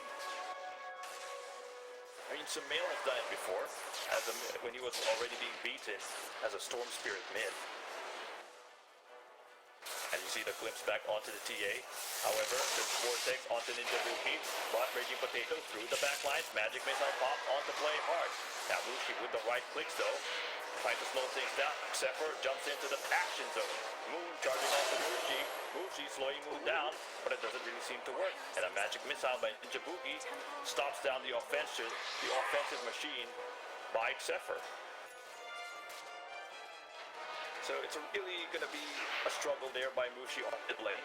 They were able to get the kill Geek Fam, but Mineski is actually snowballing well on the mid lane. And Moon with that Blightstone, yep, that's really going to wreck Mushi's life. Like, armor reduction, and the fact that the side blades are doing its damage. And the Storm Spirit is certainly going to have a rough ride, no doubt. Just look at its net worth, and just look at this. Mushi is 2,000, Moon is 3,000, 1,000 ahead. Radiant are We're scared. going to rely a lot on Scamberloo to provide vision for the team now.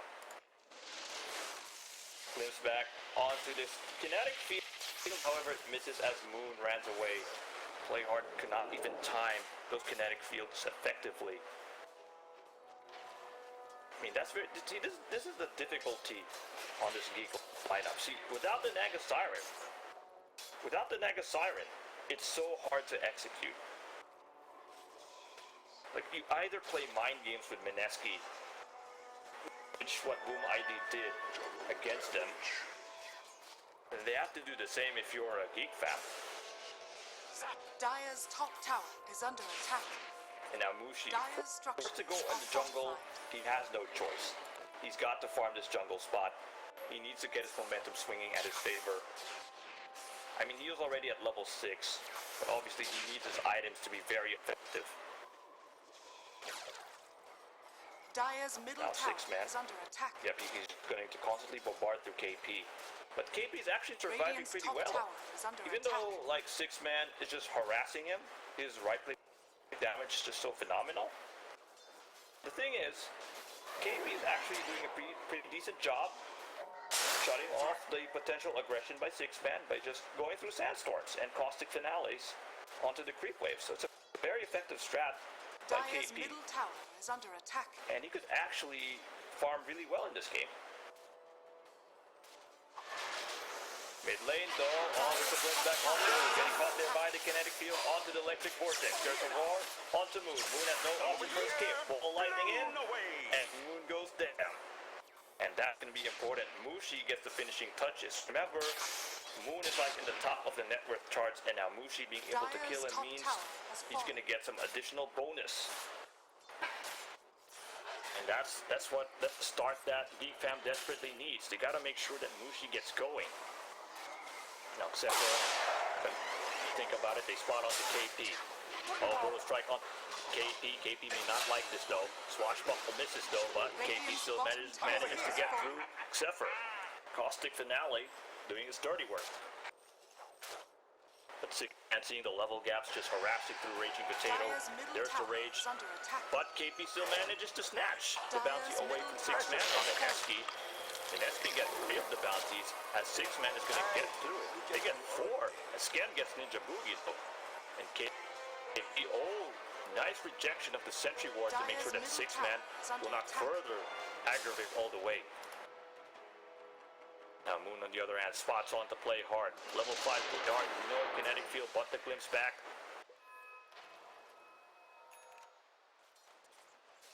Now Scamberloo going to lean really well against hit so far. He's surviving pretty decently.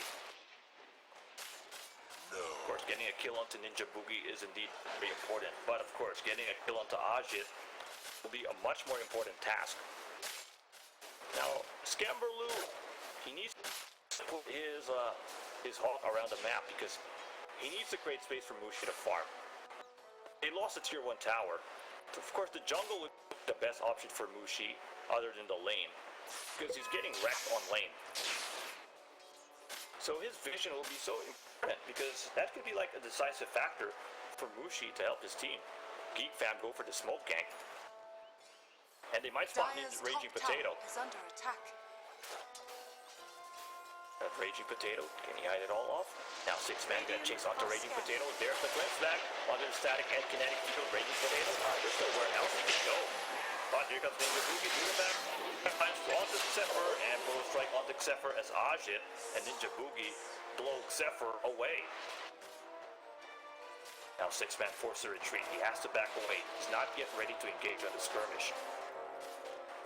I mean, that was a good setup there by Geek Fam, and also a good response by Mineski. Static kinetic field onto Tango will not lead for any sort of like counter initiation by Mineski to potentially obliterate Geek Fam. And of course, you want to stop Zephyr because if Zephyr has space to go for Black Hole, then that will be good news for Geek Fam. Like, sure, he may have gotten the kill on the Tango, but then Zephyr has like, yep, he got some more options, which is the Black Hole, and if you're Mineski, you would not like to see that, especially if Mushi is going to teleport through that section of the map. Now Geek Fam going on the rotational antics. KP is aware of it. Now 6 man going 1v1 with KP. As Ninja Boogie gets hit by Mushi, as you can see, KP strikes away to safety. A roar to stop off that teleportation scroll as KP gets shredded apart. A good setup by Geek Fam. A proper use of Smoke of Deceit. And Zephyr is just using the Hell Bears as well as the other minions efficiently. Like, they're just used to constantly bait off targets. Of course, the additional speed boost that the Swiftnet Aura provides is actually going to be very beneficial for the side of Geek Fam. And so far, Zephyr is just going to really farm up well. So he's got his Helm of Dominator. And if he gets his Blink Dagger BKB instantly, then Mineski is going to get shut down. Now Moon going 1v1 with 6 man. Just look at the damage. The Blightstone really affecting 6 man. Okay, Radiant's the bottom meld as tower well, is under attack. forcing the intimidation onto 6 man. Dire's middle Geek tower Fam on the is other under hand are attack. trying their best to push through this tier 2 tower on this bot lane. Mineski trying to do the same in this top lane. Where on the other hand, Mushi is about to... Oh, he's got his Kaya. Pretty good news. 4th, he's actually 5th, which is okay, because compared to like before where he was like 6th or 7th, now he's actually recovered pretty well. Radiant's middle And tower he could is actually under help us attack. push through this mid tier 1 tower, and they just need to push his Ajit. He's just gonna throw some axes, and here comes the backup though. Mushi has to run away.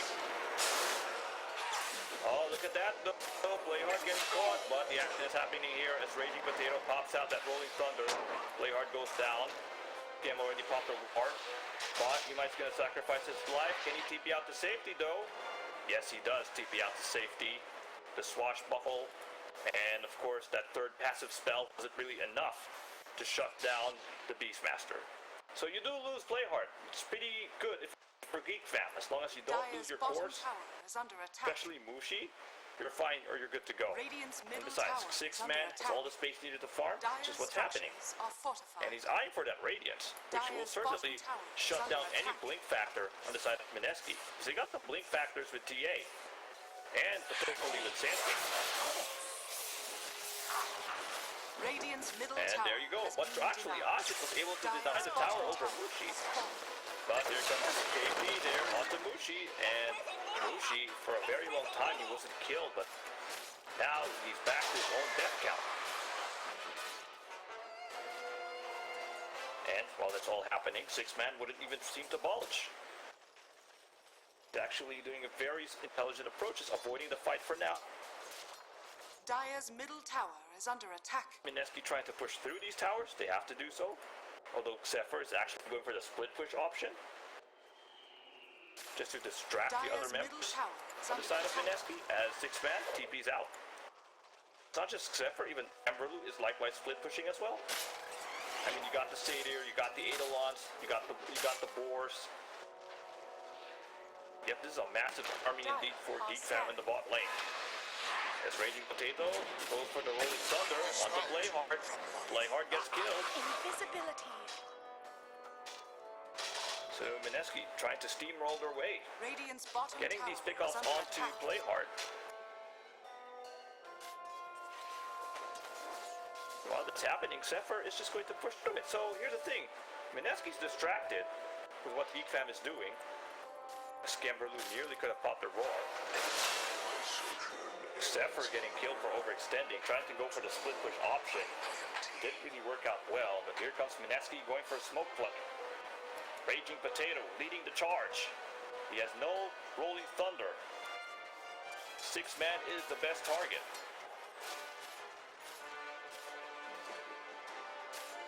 Now Ajit just gonna stop out the vision of that Beastmaster. 6 man could actually TP out. Oh no, he's actually caught out by the Blinking on the Moral Strike. And that's just too much for 6 man to receive. Dire's Ajit middle tower is with under finishing attack. touches indeed, some overextensions. Now we go here.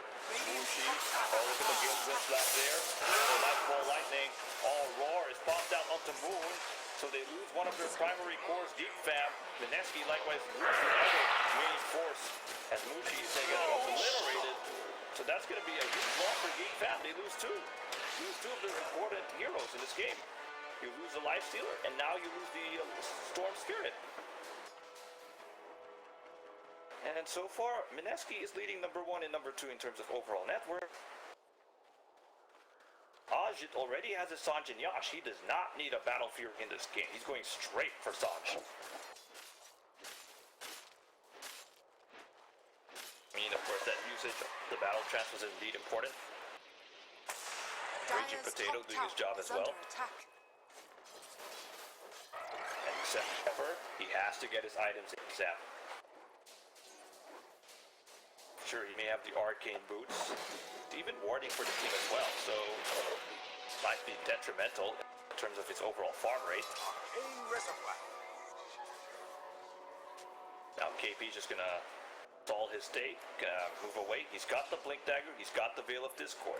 That explains why he could actually burst out anyone, especially the Life Stealer, when he was caught sleeping. Now 6 man going for that Radiance build. He does desperately need it. Mineski's going for this Roach Pit. Ajit could actually get through it. Remember, an epic play could potentially happen any time, but a Moral Strike shuts it down. So no more epic play. Now Raging Potato with the Rolling Thunder. Forcing Geek Fam on the retreat. Playhard go for the static and static field combo. Or he could Boogie attacking through the backline to get the kill onto Ninja Boogie. But Ajit attacking through. There's a roar popped out. Zephyr's disarmed. Can he actually wait for the right moment to go for the black hole? He's actually waiting for the 2-man Moral Strike. And Zephyr, throws down to the black hole. But of course the damage outburst by Mineski is just too much for him to handle. Gets shredded to ease. So Geek Fam getting obliterated. They did not lose Mushi. They did not lose 6 man. 6 man was trying his best to go on that jungle side to help, but it's already too late. You lose a lot of members. If you're Geek Fam, you have nowhere else to go but back to your base. Dire's middle tower is under attack. And Moon is just going to utilize his Desolator. He's got the Blink Dagger. There you go, Dire's 10k middle gold tower lead has fallen. in favor of Mineski. They're going to go for the tier 3 push. However, top lane though, Mushi nearly getting caught. He's got to think his teammate play hard for that kinetic field to keep him alive. Of course, his combo with 6-man has yet to be finalized. They'll have to get this combo set up. Because if this like a lifesteal Infest Bomb onto the Storm Spirit, that's going to be like the primary play to help you contradict Mineski, especially if they're caught in utter shock if you're Mineski and then you get caught by a black hole and the roar. That's going to be huge. It's just so hard to execute. Amazing what you found laying around. And let's have a look some itemization, says Mushi. Yeah, I feel like we can go for Orchid as all they go to catch onto Moon. Moon gets caught, the refraction and invisibility doing a lot, forcing Mushi to retreat. Mushi has to run away. But Xepher was able to get a kill onto Ninja Boogie. Oh, look, nice catch on the Scamble. Ajit with the net. So much right-click damage by Ajit with the double damage Dire's rune. bottom tower is Root under somewhat. attack. That's going to prevent Geekfam from escaping. So that's Dire's 2v1 bottom in tower favor of has Mineski. With a 13k gold beat in favor of Mineski as well. You lose a Beastmaster, you lose a Enigma. Those are two important heroes on your lineup. Now they could go for more. As Play Hard is going to get caught. There's a static kinetic field combo. 6-man, however, oh, just look at that. He cannot even seem to go forward. There's a Veil of Discord on him. And Moon's got that Desolator. The damage outburst is just going to be too much for him to handle. Strike though. But here comes Mushi with, okay, look at that. Ajit has already gone life. Mushi is trying to do something. This Moon is just breaking through the back lines. The Desolator damage is just so much. Dire's Forcing the bottom retreat tower onto is Geek under Fam. They have no answer to this. has fallen. Like, they're going to wait for Scambroo again to pop out in the base. Now, this is finally the momentum that Mineski desperately need. Troll has a Satanic, so that explains why he's not an easy threat for the side of Geek Fam. Oh, just look at the damage there by that Desolator mixed with the Meld by Moon.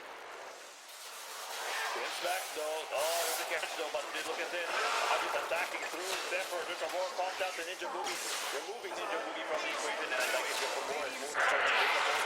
Moon tries to hide himself, refraction popped out. Ajit, however, already goes for his ultra hit, and with the rest of the team, they're just killing Geek Fam. Oh my goodness, annihilation onto Geek Fam. 6-man, can he TP out to safety? Ajit. They're just going to ignore the 6-man. And Mineski are going to push through the racks. I mean, Ajit with a well-timed battle traps. And he's not going to be an easy target to catch because he's got Satanic. Radiant's top tower And has Geek fallen. Fam, they have no response. Like, Mushi was outplayed at mid. Yep, I mean, I don't know why Dire's bottom Geek Fam shrine is actually under opted attack. to go for Storm Spirit in front of the TA. It's an instant counter pick. Dire's bottom shrine has So, fallen. I guess they're trying to look for ways to execute their combo. Xepher could not even land a single black hole in this game. Like, I like what Mineski's doing. They're putting Ajit straight to Xepher so that Xepher won't be able to pop out his black hole. So without that black hole, Xepher is currently negated. And Xepher doesn't even have the right items to engage a proper black hole. He doesn't have a Blink Dagger. He doesn't have a Dire's top BKB. shrine is So it's under really attack. struggle for him. And then combine the fact that you got a Pango chasing after you with his ultimate, you're in a rough spot if you're Geek Fam. Dire's top shrine has fallen. And Mineski have already secured 2 of the shrines from Geek Fam, and they're going to go and push through the tier 3 towers. And the family, well, they have to make something out of this. So, get a Malevolent onto Mushi. It might be too late. Moon is already online. His damage outburst is already online. Just look at how much he could kill within 2 hits. And look at how he can melt the tower. Potato though, here comes the scouting intel. This is not good for Geek Fam. It being scam. It's a disaster. Moon has the BKB. He's going to charge it further forward. Raging Potato with a nice setup. As Mineski going to take a secure a set of racks. Now Mushi jumps in, but this is not a good spot for Mushi. Can he run away with ease? Zephyr trying to find an opening. Aurora has been set, but Ninja Boogie doing the one thing to make sure that KD is off. Black hole is popped out. Zephyr Challenger, but then this Mugi with the save indeed. Now Ajit's going to charge further forward. Scamper loose, tries to run away. Of course, the Infest Bomb does not seem to work. There's a portal strike, and Mugi is going to right click his way to death of Geek Fam, as Geek Fam are just forced to run away. They lose a lot. They may have lost, Mineski may have lost Raging Potato, but Geek Fam have nearly lost almost every member, and of course they have forced multiple buybacks. Ajit is forced to be caught there, but Mua's damage is still unscathed so far as KP is just attacking through the back lines. Look at that, Zephyr goes down. Zephyr, there's no way he's going to live through that. Yes, he does go down 163 seconds on his black hole as GG is already declared by Geek Fam. Mushi already waving the white flag. Yep, I mean, it's got to do with that laning phase, no doubt. The mid lane matchup was like horrendous for Mushi. The setup was not really that smooth for Geek Fam, as Mineski were able to secure an easy victory over.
Radiant's bottom tower is under attack.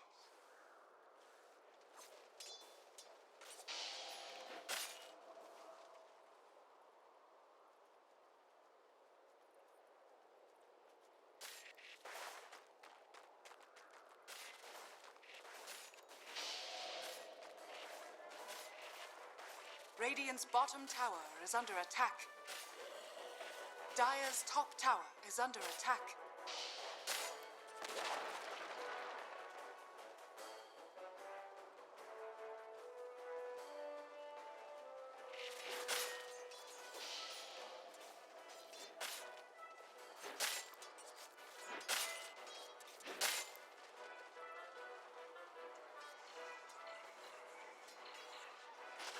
I'll take your trick. Tied to the impurity. Haste. Unlucky find. Well, that blink dagger, what, 11-minute blink dagger, more or less? He's going to have it. With the last camp? I don't think so. He's a bit off. With the big Ancients. Oh, right, yeah, the Ancients there. Yeah, you're right. He's going to be a bit off. He's going to be like 150 off, right? More or less. But he almost has it. So let's say 11 to 12 minute, no, 11 like and a half minute blink dagger. That's pretty nice timing. Does he try these Ancients? They're a bit annoying. Yeah, you should anyway, because you're so close to He's got refract, yeah. And you have the trap as well. Right? I love that we've just been watching this guy farm for a while, but it's very satisfying. Thing happening, like nothing else is happening. I mean, it is very important to watch him see, or to see if he gets the blink dagger. 70 gold off the blink. Super sick timing. Radiant's bottom tower is under Look at the attack. acceleration there. All of a sudden, he goes from being dead even with the Deucer to being 600 ahead just with those stacks. And Armel has been farming jungle at the same thing, right? Same pace, at the same rate. It's just the fact that stacks were built by jabs. Yep. Jabs was very good at building those stacks, and TNC tried to have more impact in the lanes instead, but FNATIC comes off a bit better on this laning stage, mainly because Ice has a really, really good lane down bottom. And we're going to see Ice now maybe in trouble, gets the Pro Strike off. He still has 458 stacks, so there's no way he's getting out of this alive, unfortunately. Ice will have to die. And Gabby does get that kill, so it's a bit of gold for him, but currently Gabby, is not being the TA by any. He's not even close to being the TA, 1,000 gold away because of those stacks. And the TA already has the blink dagger, which means more positioning against the Bristleback and an easier way at getting closer to the Dusa. Arbed just going in on Tims. Can't finish the tier 1 though. Now Stampede in. Arbed forced a refraction with the Firefly on top. AU will lasso him back. And look at this, TNC, 5-man maneuver in. I said there were going to be 8 or 9 heroes mid. Wow, it looks like we're going to have a massive team fight. Tower dropped as DJ clears it up, but he'll lose his life in the exchange. Now Tim's falling, MP's arrival does time that back with a 2-man burrow strike. With the Epi, he can't chase Gabby, the Bristle's too tanky, he'll go for Cuckoo instead. A quick double edge doesn't get jabbed. Will earn up and walk it off. But my goodness, we get a 5v5 middle lane battle with the tier 1 from the Radiant side falling, though it is FNATIC to take the advantage. What a great play there by DJ. You see, just walks in Yep. right from here, like, screw it, I don't care about this team fight, I'm killing the DOTA. He saw her, they're low on mana, but she was playing to try to get the experience range, right, the gold range, and he punishes her so hard for that. Very well played there by DJ. Support for a DOTA is so worth it. He actually initiates so that they can take more kills from that. So, honestly, FNATIC stabilized that very, very well, even though TNC does get the TA in the beginning. It really is just so indicative of how important these teams see the mid-tier 1s. You know, you think about the Liquid game. Yep. I can't remember who they were against, but they went for that mid-tier 1 before the creep spawned. You know? Oh yeah, the 5-man push mid. Yeah, they didn't get the tower. They took it down real low. But this is how important the mid-tier 1s are. It opens up the entirety of the jungle because you can pivot from the mid lane north, Radiant kind of structures north. are fortified. If you're Radiant north and then Radiant's east to go bottom into the tower triangle is under or attack. to the northern shrine, and it allows you to collapse and connect onto the tier 2s. That's bottom lane. FNATIC looking to set up for a tier 2 grab yet again. Ice in the sandstorm. DJ there with the 4 points in Edict, trying to chip away at the tower. But mid, they're setting up for a fight. Setting up to defend Cuckoo. Centaur is being chased by Jabs, but Tims with a TP in will save the Centaur's life and get a kill. Bit too confident there, I would say, by Jabs. His positioning, hoping to kill a Centaur, but he's one of the tankiest heroes, and especially to the magical damage of all things. And I just want to look at the Centaur, and so he did go for the Vanguard in the end. We do see Bristleback still in theory going for the Vanguard, but Centaur already has it. So it could be that one Vanguard gets turned into Abyssal. It's not uncommon to see Abyssal and Bristle. And it's not necessary to finish your items, right? No. You could just keep it as Vanguard for a while, just be the tank keeper whether you want to be. Like, a lot of Bristles don't even finish pipe, right? I think Timber and Bristle are the 2 heroes primarily that do that, you know, the kind of Hood and the Vanguard, because you want the damage block and you want the magic resistance and you want the HP and the They're cheap items anyway, you farm quite quickly. You don't necessarily want to expend that additional gold to finish them off. Yes, it helps your team, but it doesn't help you. Sometimes when you're these big beefy boys, you have to be a little bit selfish in your item progression. Yeah, totally. It's okay to want to play, like, not entirely play considering your team in terms of the utility items that you get, especially if you're Bristleback. He plays a very particular role when you play him as a carry, where you are unkillable, and that actually is useful as opposed to most carries, as we saw in the PL game, because you deal damage just by existing with your scroll stacks. And we see a smoke. Yeah, the smoke is from low to high with a Batrider discovering them. Not the best smoke, Center from behind. Weaver's here though, and they catch Center with the preparations. Stampede comes out in time, but Center's already dead. But that Cuckoo, how do they fight this? They get a lasso up onto the Shadow Demon, stopping that disruption from coming out. The Echo Sun as well, killing off the poor Shadow Demon, but in comes a melt. Abandoned with a melt, destroys Tims as MP falls after a melt. Hopefully he gets that kill. He does have level 10 already. And he's going to be able to kill off AU instead. Now chasing after the Dusa. Well, he wasn't in the best position. Team fight, to be fair. Now they're actually chasing after, so maybe he's not even that tanky. They didn't get the Spirit Vessel off on him. Gabby's going to go down. Eyesight is canceling him with that Spirit Vessel. Full Spirit Vessel, beautiful pickup from Ice. Yeah. I wanted the Slardar, you know, I really would have liked that minus armor, but who the hell needs it when you've got level 4 Meld? Arbed just crushing that Bristleback, even with his back turned. So much physical damage being pumped out by FNATIC. And like you mentioned, that soul release from the Sand King, reducing all of that Bristleback's regen coming through. So, I'd never used the name of the active for the Spirit Vessel of my life, so yeah, soul release, interesting. But What's the Bloodthorn active called? the silence. No? What's it called? I think it's Soulburn. Mine's in German, you can check. Open up the shop and see. Soul Rend. Soul Ren. Right. I knew Soul something. Yeah? Maybe Orchid is Soulburn. It's interesting that I've never checked that. I think Orchid might be Soulburn. I think you're right. Okay. I know Mjolnir static charge. That's the height. Static charge is the important one. Yeah, Cuckoo is going to be killed off here with the TP. Good attempt at the Fisher from Tims, but doesn't catch. If that catches DJ, DJ, the TP completes, but ever so slightly off the mark. Good positioning there as well by DJ, right? And now FNATIC start to build their lead. Well, look at this, by the way. DJ's actually the one that built mech here for FNATIC, so I like this one a lot. You have a Lesh that's going to be hard to kill. He has mech right now, should be able to save himself here. Still has the mana for it. Is the mech. Beautiful effect as well. So right here, 17 minutes. The next 8 minutes or so, incredibly important for TNC, because they have this Medusa with a Manta style. She's about to hit level 15 to get that Mystic Snake talent, and of course, we were saying before, you play around Medusa's talent and item timings as best you can. They need to take this mid-tier one. That's the most important thing for them now. I like that Abed takes that bottom tier 2, though. You do want to also try to take away the Medusa's farm in their own jungle. You have a lot of offensive wards here for FNATIC. He's trying to control this triangle that we always talk about. I mean, look at these awards. Like, they're literally, you know, protect this area right here. Make sure they can't go near their mid lane, and therefore you stop any rotations this way, rotations this way. Smoke time from FNATIC again, though. They really want to pile the pressure on and stop. But, you know, TNC, they want to go forward and play. That's what they need to do, because they've got 2 tanky heroes in the Centaur Bristle. They've got Medusa, who is incredibly difficult to kill, and plenty of damage between them. But it's difficult to make movements. DJ's taking top tier 1. You've lost that tower. Ooh, smoke by TNC as well to count. Well, I don't know, they went away with the smoke, but they just go for a counter smoke here. You have a blink on the Centaur. Pretty big. No blink on battery just yet. Doesn't really need it if the Centaur can catch someone regardless. They go for the Shadow Demon first. They can stop no destruction anymore. And the Shadow Demon lasso on the Weaver as well. Ideal. And the Stone Gate has been used a bit too early for that. So Ice, no epicenter, but they're still going to fight this. They're all bunched up. But there's no area damage because of the lack of epicenter. It's a man who starts hitting, and oh my god! Cuckoo ceases to exist. How do we go for Armel next? He's almost on a mana. The Burns like hits too, because Ice perfectly lines it up. And Armel is gonna die here in the jungle together with Tim's following in his footsteps. This game's over. FNATIC is... No, you know what? Not FNATIC. Abed is ridiculous. You see, it's a Centaur, and you treat him like he's made out of paper. It's the draft, again. You know, you have this Soul Catcher, which removes 30% of that Centaur's HP, like, immediately. Then you've got the Meld Strike, the dash from Abed takes another, like, 60%. The Centaur's left on 10% HP. What do? You've got to run away or die. And he tries to run, and then he dies anyway. Immediately into the Roche Pit they go. Abed and MP pairing up to take down the big man. As MP has not only finished off that Diffusal Blade, but has the Mana Break talent as well, so plenty of physical damage coming out from FNATIC to go along with that minus armor they have. And they've really swung hard into this one. Bristle back, feeling impotent.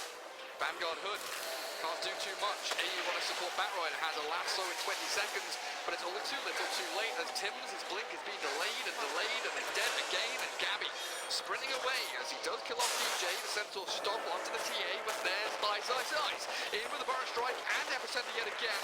TA will escape, but it's a playback from Tim's to get the Echo down, and the Sand King looking to fall, but Armin blinks in. Aegis is popped, but Medusa is gone. Michael falls to buy back in a second, because FNATIC are running rampant through this fight. The lasso does grab them another, but Armin's still going wild. Might have to back up though, blinking a couple of seconds time, looking for the finish onto Gabby with the side blade spilled. Bristleback barely survives with his life as AU keeps the napalms up on him. This Templar Assassin playing with fire though. Radiant's middle tower But is under she attack. is perfectly fine, gets away and literally unscathed right from this team fight. They can't even go for her. They're concentrating on the Weaver, which is fine actually, because Weaver's actually destroying the Dusa in the backlines, and the Weaver did a really good job there of managing to cut the lane and, well, get the kills they were looking for. Sorry, cut the team fight and get the support kills early, while Abed destroyed the rest of the team and take most of the damage. You do lose a lot there as FNATIC, but of course, like you mentioned, the kill on the Dusa quite valuable, and as long as Abed stays alive, your early to mid game domination is clear. He's also going for a BKB next, which means he is going to be gone in these next team fights. There's no way of stopping him. Yeah, you have the lasso, but there's no damage over time to cancel his refraction. So the one thing that FNATIC missed out on was the tier 2. You know, they dive real deep right towards tier 3s for that team fight. Yep. If they got the tier 2 there, losing the Aegis is, you know, perfectly reasonable. But just a little bit of an overextension to get that Medusa kill to finish her off.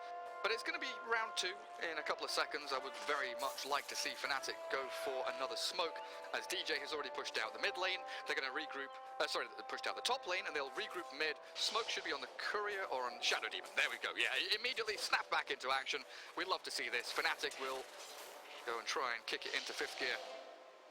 8k lead, 18 to 13. Already looking like they are in the driving seat. Cuckoo And a spot of bother if he gets jumped by this Blink Sand King. Spirit Blink Song holding the Burrow Strike for as long as he can. Nice. Catches him through the Stampede, and in comes the Lash, the TA. They'll slow down the Centaur. Clip him with a Splitter. That's very best. Still so much damage there. Yeah. The soul release absolutely decimated the Centaur. They even find the Bad Rider here for the disruption. It's going to be another easy kill for them as long as MP is there. AU has nowhere to go. Dire's structures are fortified. And I just don't see Medusa getting, like, Skadi is a good item on Dusa, but I don't think it remedies the situation you're in. No. And I don't see Bristleback or Centaur buying an item which allows them to win the game. I wouldn't mind seeing a Hurricane Bike here on the Dusa, for example, as opposed to the Scotty. It's real tough, honestly. Just to deal with the TA, right? Jumping on you and at least getting some space between you two, because otherwise, like... I would honestly like to have seen a Vlad's on one of these heroes, whether it be the Bristle or the Centaur, just someone. Yeah, Bristle Vlad's would have been nice. He's going for Solar Crest next, so he's playing full utility Bristle as well. So you pick a carry that's going full utility together with a Centaur that's going also a lot of utility. And look, it's actually Cuckoo that's going for his 4-staff. I actually like this. I think it's a necessity. You need 4-staffs in this team to help your Deuce out because she's way too slow. Yeah, I mean, your supports, like Batrider has no money, ideally wants a Force or a Blink, but never going to get there.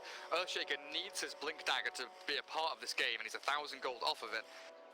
So you need, like, you've got no Glimmer, you've got no Force, you've got no Lotus Orb, you have no saves at all. You know, coming back to that discussion we had earlier about Oracle getting banned and not having a hero like an Odie, you don't have that way to delay or slow down a fight or even a reset. For instance, when we've seen Naga Siren, gives you a save. But then again, it didn't really work out, right? No, it didn't work out, but you know, the idea is there, the kind of process is still there. Meanwhile, you have and FNATIC, you do actually have that, the disruption of the Shadow Demon, right? That they know how important that is. The Oracle style picks, the Shadow Demon style picks, that sustain or even to some degree the save is very, very valuable. And FNATIC has used it much more efficiently. Just having tanky heroes is nice, but clearly Gabby is not as tanky as he was hoping for. There's a reason not many people pick Bristleback, and the mobility on FNATIC has been enough to counter that passive. And now we'll see another smoke this time coming from TNC, but it does... Unless I'm mistaken, I think it's a blind smoke as well. So they're just hoping to catch someone out, and they're going the entirely wrong way as well.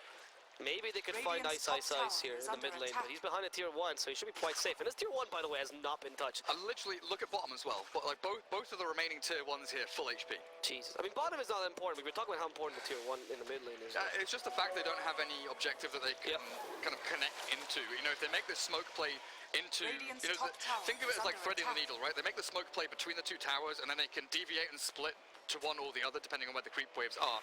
They do get some good wards down. Their vision game, it increases, but a smoke from FNATIC is coming through to this Radiant jungle and catching AU, immediately blowing him up. Tim's Fisher, it didn't do anything. The Stampede is forced, and Tim's just trying to sprint away from these aggressive hordes of heroes that FNATIC are throwing his way. Ice with the Burrow Strike into the fog. Will catch the Earthshaker and quickly dispatch him. He has been very precise with his approach. DJ mid, by the way. Oh, he's actually just destroyed the tower alone. Jesus Christ, he forces a TP splitter a bit duped early. But now he still has that mechanism though, and disruption is ready for Cuckoo. Yeah, there's no Stampede for Cuckoo right now. Abed is with them. But at least they do find another hero, that being Gabby. Can they kill him in time? They're just hitting him from behind. Not the ideal situation for a Bristleback, but apparently damage is vision anyway. Look at that. The slash kills him, and now the Sentinel literally decimates his poor Centaur. See you on the other side, says FNATIC, as they cook the Centaur away. And now it's very simple. FNATIC have one thing to do on the map. Roshan isn't alive, they don't care bottom lane, so all they have to do is fall back to Shrine, heal up DJ, push out top lane, keep this mid lane pushed in onto the tier 3s, but there's no way that they commit for high ground here, surely not. Maybe Abed goes to hit it once with a Deso. No, he says absolutely not. I am running away. Yeah, the disruption, like, no, don't run away, I'm using your illusions at least. They really should just swing into this was top lane. Illusions didn't even get, they didn't even reach the tower. Yeah, I think the last tier 2 is not putting pressure. I mean, you were talking earlier about threading the needle, right? The map for TNC is so small. The maneuverability they have when it comes to any map is there. That's the map. That's the line. And that's only because this tier 2 is kind of still alive and the shrines are still alive. Because soon the map is going to become essentially this. I guess they do have the one ward down near bottom rune spot, so you could maybe extend into these camps here. That's very hopeful though, because there's an offensive ward here. So their map, I mean, it's down there. I think you can. It's about to expire. You can expand it to maybe the shrine is the limit, for Yeah. sure. Like, the shrine is like the hard limit. You Radiant's do not go top past tower this is unless you're under smoked and attack. you're grouped looking for a play. And once the tier 3 falls, the shrines will Radiant's become... top tower Tim's is down fallen. bottom, 600 off his blink. Dire's And he middle might tower die to is under Sanking attack. alone. Ice does Blind find him. again, so See? sick. But he went through the trees and then... He didn't realize he got him. Wow, Dire Ice is are so scared. good he doesn't even realize how good he is. So coming back to Tim's, you know, I said very clearly 25 minutes was when he usually gets his, you know, blink dagger kind of at the latest, and it ties in with a DOTA, Skadi +1, the Bristleback Vanguard pipe. Everyone else has their items, but not Tim's, and that is a massive problem when the Earthshaker is, you know, absolutely vital in taking team fights here. That Blink Echo Slam really is one of their only hopes in turning this game around from a 14,000 net worth deficit that they're currently facing. I mean, I was telling you this yesterday, right? The Earthshaker is that kind of pick where it's very risky because he doesn't offer that much in lanes. He definitely needs kills in the mid game to be effective, and you need the Blink Dagger as well. It's a very risky pick. It's a 50-50, as some people say. You either get it or you don't. And if Tim's, in this case, for example, he demonstrated what it's like to be cancelled on the Earthshaker. Not much impact. He can still get some fissures off. That's nice. But 27 minutes in, you want a hero that can do a bit more than fissure. He can only Echo Slam as a counter initiation, which is not what you're looking for as TNC. You need to start proposing kills. But this whole game, you've just been letting FNATIC run you over, let them fight whenever and wherever they want to, and you kind of have to hope that you can withstand the fight, which is the whole point of the tanky heroes. It just has not worked out. The strategy is not that strong in these kind of games, especially not against a TA, who's able to quickly Dire's bottom just tower cross is your under tanky attack. front line and kill your supports, therefore rendering you useless in the team fights. I'm gonna take a Roshan now for FNATIC. It's, well, really easy with a TA, right? And I thought he had double damage, but no, this is clear. It's just, yeah. It's just how much damage he has, naturally, and he's gonna find the battery down the top lane. He has a Hurricane Pike. I love the choice of going for the Hurricane Pike also. Easier now even to get the quick kills on the supports, and even a way to get rid of the Bristleback who's trying to hunt you down, as if that's even possible. We've spent the last 2 days saying how trash and unimportant the bottom tier 1 and tier 2 are for the Dire team.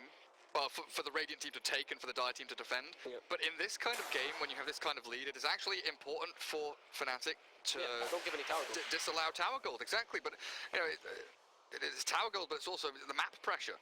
Being able to take bottom tier 2, pressure the tier 3 there. If you are a Bristleback or a Centaur or something, able to kind of go and tank up the creep waves and just keep on pushing, FNATIC doing a great job mitigating any kind of exploits that TNC are looking for. But here we have it. Blink Dagger Earthshaker, 29 minutes in, finally arrives. As FNATIC are starting to look towards breaching the high ground ramps. We've got Aegis on the TA. Cheese for that Weaver with a fresh BKB. 10 seconds. TA 10-second BKB as well. It's go time. It's ice. Look on the jump. Right to the Bristleback. Melt Strike misses uphill. So Gabby pops the pipe, keeps his wits about him. The Sandstorm's still going though, so Ice will keep this lane push at finally. He gives up on it. And Solar Crest super handy as well with that evasion. There's an Angel on TA, so she could just jump whenever she wants to. It's not that dangerous. You know, with the BKB to just walk off onto the diagrams. Yeah, the Solar Crest is helping actually, not really kill DJ. Ice goes a bit too far against the next one regardless, and TA almost kills Cuckoo just by looking wrong. DJ in trouble now with a lasso, ensuring this kill occurs. But, well, TNC somewhat defends, right? They managed to keep... They don't waste Echo Slam. Epicenter. Keeping that Echo Slam is super important. Yep, so you end the Stampede actually, also pretty big. Unless Ice can get the kill on Cuckoo. Cuckoo's in a really bad position. You'll sets up for the Parasite ideally. Use the Stampede, cancelled by the Parasite. In comes MP, uses the BKB, and now Cuckoo in trouble is gonna die here easily. Right from behind, S destroys both cores. Guy was trying to fight him, but you can't look at him because Alvin will just destroy you with his attack damage. With that Bristle, the Parasite stopping Armel as well. The Echo's uncommitted finally with a Blink Dagger. It's a nice reveal. Tim's gets it. MP is gone. Alvin cannot fight the Medusa. The illusions will actually end up killing Abed. And the Aegis is gone. Now it's time for them to retreat. Seemingly TNC do not want to be greedy here and lose more than they need. But okay, Jabs read that very wrong. Sacrificing himself here for nothing. And this is why shrines are so important. This is why teamfight positioning is so important. And when you're behind, we talked about it 2 games ago, where fighting in your base doesn't give you the opportunities and choke points to actually, you know, kite out BKBs, play around shrines, have buybacks and TPs. It is the Radiant side, defender's advantage on that shrine. FNATIC get a little bit overzealous chasing the Centaur, but going up 2 ramps, committing aggressively with Blinks and Hurricane Pikes up onto that high ground is so damn risky. FNATIC give away a lot of their momentum. Dire's middle tower has fallen. Cuckoo also, sorry, that was also a fantastic reveal by Tims, right? With a blink tag. Onto the Weaver. Like, it was a solo Echo Slam onto the Weaver. He only caught one, but it was the only one he kind of needed to catch. That Medusa stood her ground with that freshly purchased Skadi, slowing people down. But yeah, it's a breath of fresh air here for TNC, as they can maybe now think about starting to leave their base and cross the river from time to time. FNATIC very likely waiting for that 3rd Roshan to really commit and consolidate the lead that they have. And the Medusa's Scott is actually pretty big. Not only tank ability, but often overlooked. 45 attack speed reduction. Where the TA has not the best agility game for being an agility carry. Usually rely on the burst and then gain 2 or 3 hits to finish someone off. Definitely not the case with Medusa, right? You need to keep hitting. If you fight a 1v1 against Medusa without 45 attack speed reduction, that's like a, what, level 2 liquid fire more or less? It's not the easiest thing. You get a lot of damage taken away from you. And you also have to deal with a super tanky Medusa. Abed is starting to reach his peak in terms of damage, and he's been dominant this whole game, but obviously there's a reason why TA is not a late game carry. Although if he was good at any point in the game, then everyone would just pick the TA. And the Dusa can start to stand his ground, and the butterfly might make a difference if it wasn't because Abed already has an MKB predicting that butterfly, and also a fantastic item on the TA. Ice went for a solo play, tried to look for Cuckoo in the mid lane, busted out the epicenter, but their 4 staffs, and all the save they have with the pipe on that bristleback keep Cuckoo nice and alive. And the pushes do come in, the double-pronged attack, mid and bottom lane, shoving the waves in. Ice goes to clear out top, and yet again the map closes in around TNC. They smoke it. They're moving out. They're looking for another team fight around their shrine. Buyback-wise, we are looking at Bristleback and the only one of the Radiant with it as they jump the SD. Quick and easy kill on that Shadow Demon. As a turnaround now. Big Echo Slam. Tims catches 3. BKB has the ton of the cheese, but he's not able to get it off. MP somehow dies through it all. Has no buyback. 3 euros down. FNATIC losing it now. Same place, same position. They try to fight near this Radiant Shrine, and yet again they lose out. Oh, they don't catch Ice with a fissure, but Bristleback is still chasing. I think Ice should be fine. Regardless, what a play there by Tims. Jesus Christ, this man has been on fire ever since he got a Blink Dagger. And we were saying, yeah, the Blink Dagger is so important for Earthshaker. Tims is confirming this to us, like, yeah, that's the only thing I need. I don't need anything else. He even has a Ghost Scepter now to deal with the TA much nicer and with the Weaver as well. And let's be honest, Ghost Scepter completely cancels them. And the Deuce is getting closer and closer to the Butterfly, which might not bother the TA, but will certainly bother a Weaver that's nowhere close. Just near the MKB. The timing of this all happening, though, jabs with obs and sentries was trying to give vision, try and get some wards down in this area so they can take control of it. And TNC come in at exactly the right time. They kill him off before he can ward, and all of a sudden, FNATIC, they are looking at a fight where everything is dark. Their eyes are closed. They've got nowhere that they can actually maneuver themselves towards any kind of positive teamfight outcome.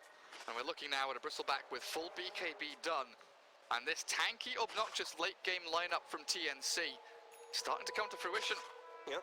It's FNATIC faltering. You have the Butterfly now ready on the Dusa for this team fight. You also have to take away the double damage though. Ice in that Sandstorm. Just to scout a bit for now. TNC getting cold feet about initiating. They catch the Dusa with a burst strike. Can they get it with disruption as well? Yes, they do. Where's the follow-up? Ooh, nice stun there, stopping the follow completely, and his jabs actually gets sent away. In trouble, forced to stampede himself away. The fourth step saving his life as well, and they finally get the kill on up head in the middle of that team with a lasso. He couldn't do anything. Now DJ alone on his teammates. His heart's already broken, and soon his face will well. TNC is getting back into this game, and very strongly with this Dusa.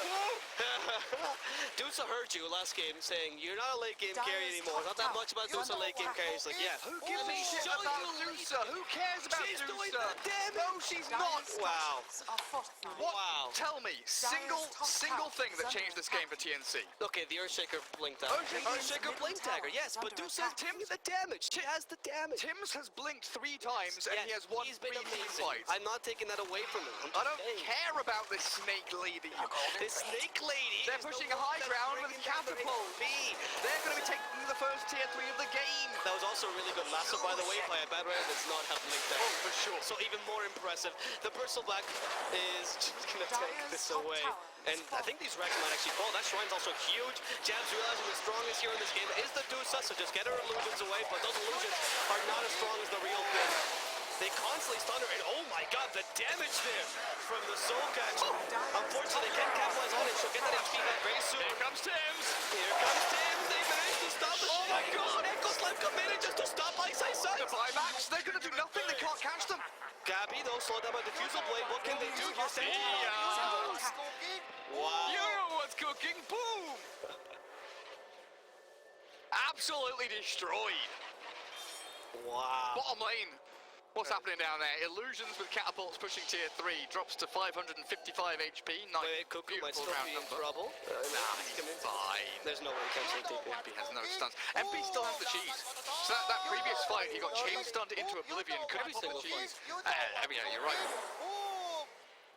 I don't know what's cooking, Gareth. So what actually? So he got blinked on the previous fight near the shrine when he still had cheese because he got BKB off like in between stuns, but the stone gaze caught him during time lapse animation. Yep. Like he lifted his butt up in the air and he's like, I'm time lapse. Oh, I'm turning stone. And then the Echo Slam finished him off, and he was trying to get the final cheese out probably, or no, the final hits before the cheese.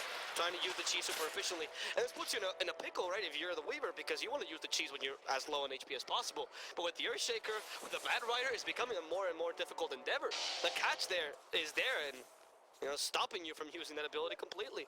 And was close to reaching level 25. No Tims. No Tims. No! He's got buyback. He does. Catching the Bat Rider. Spirit Battle there with the slow and the diffuser with the Ghost Scepter. Gets you out danger, and there's the Tims buyback. FNATIC have to retreat. Look at them. They're driving away. They've got to get out of here. Yeah. Okay, now I was saying there's the, unless they go for Gabby. Level 25 is coming up. Avid already has this, gets the melt bash. The Weaver's close. No, he has the Shikuchi movement speed. And Armel's close to getting that. What do you get actually level 25? 1,000 mana, right? If you're not going for Mjolnir. I don't know, with the Skadi. I know the modifier Pretty nice getting the modifier, but 1,000 mana is so much tankiness. It really is.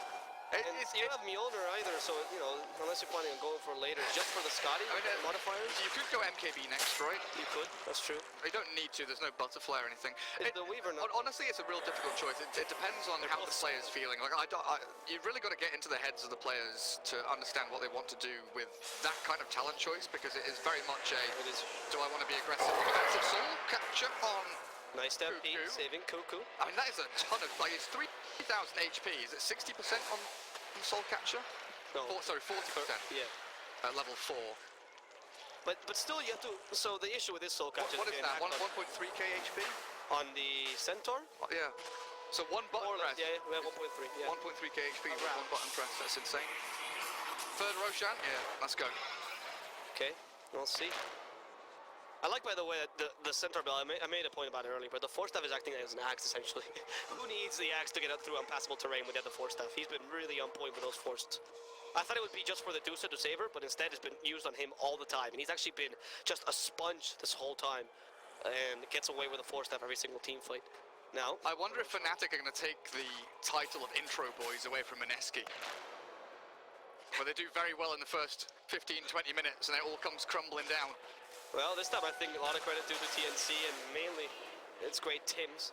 Gabby could be in trouble. They have slowed him down, but his team fight's a bit divided. Ice could be in more trouble here with the Flame Ring pushing him back. AU run towards him, but no Blink Dagger.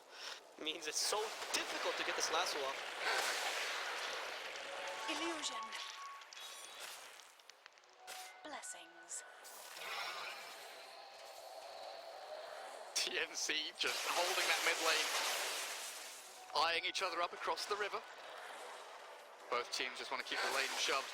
And look at how many Dire Observer Order around this area as well. Like double ward up towards the top rune spot for the Dire team, one for the Radiant a bit further north. Sentries all over the place around Roche Pit.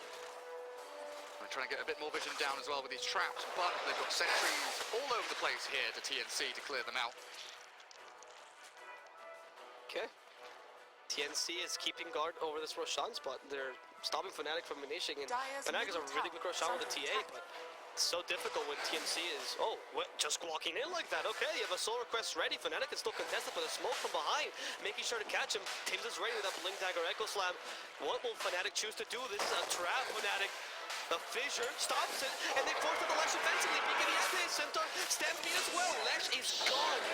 Gabby getting that kill, and they're hoping to kill MP as well. But he's way too quick for that. BKB eats a cheese preemptively. Clever choice. He's gonna go for the lasso, stopping it. You have it. DOTA, and the Stone Gaze has been committed here as well.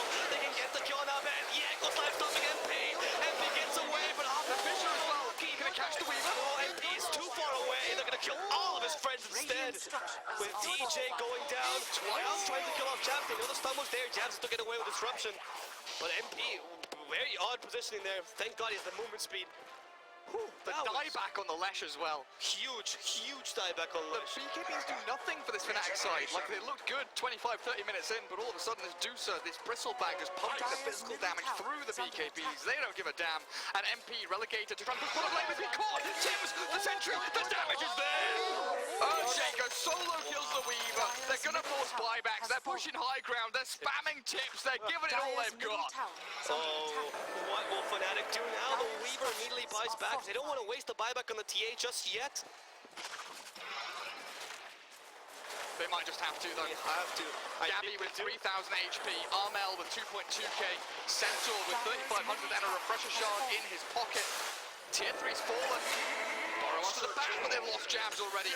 No buyback on your Shadow Demon now, and MP just tickling this Centaur doesn't do enough damage whatsoever. With that, they'll take down the melee racks quickly. And FNATIC, they forced the buyback on TA for absolutely nothing there, because FNATIC can actually contest this. That is the worst case scenario.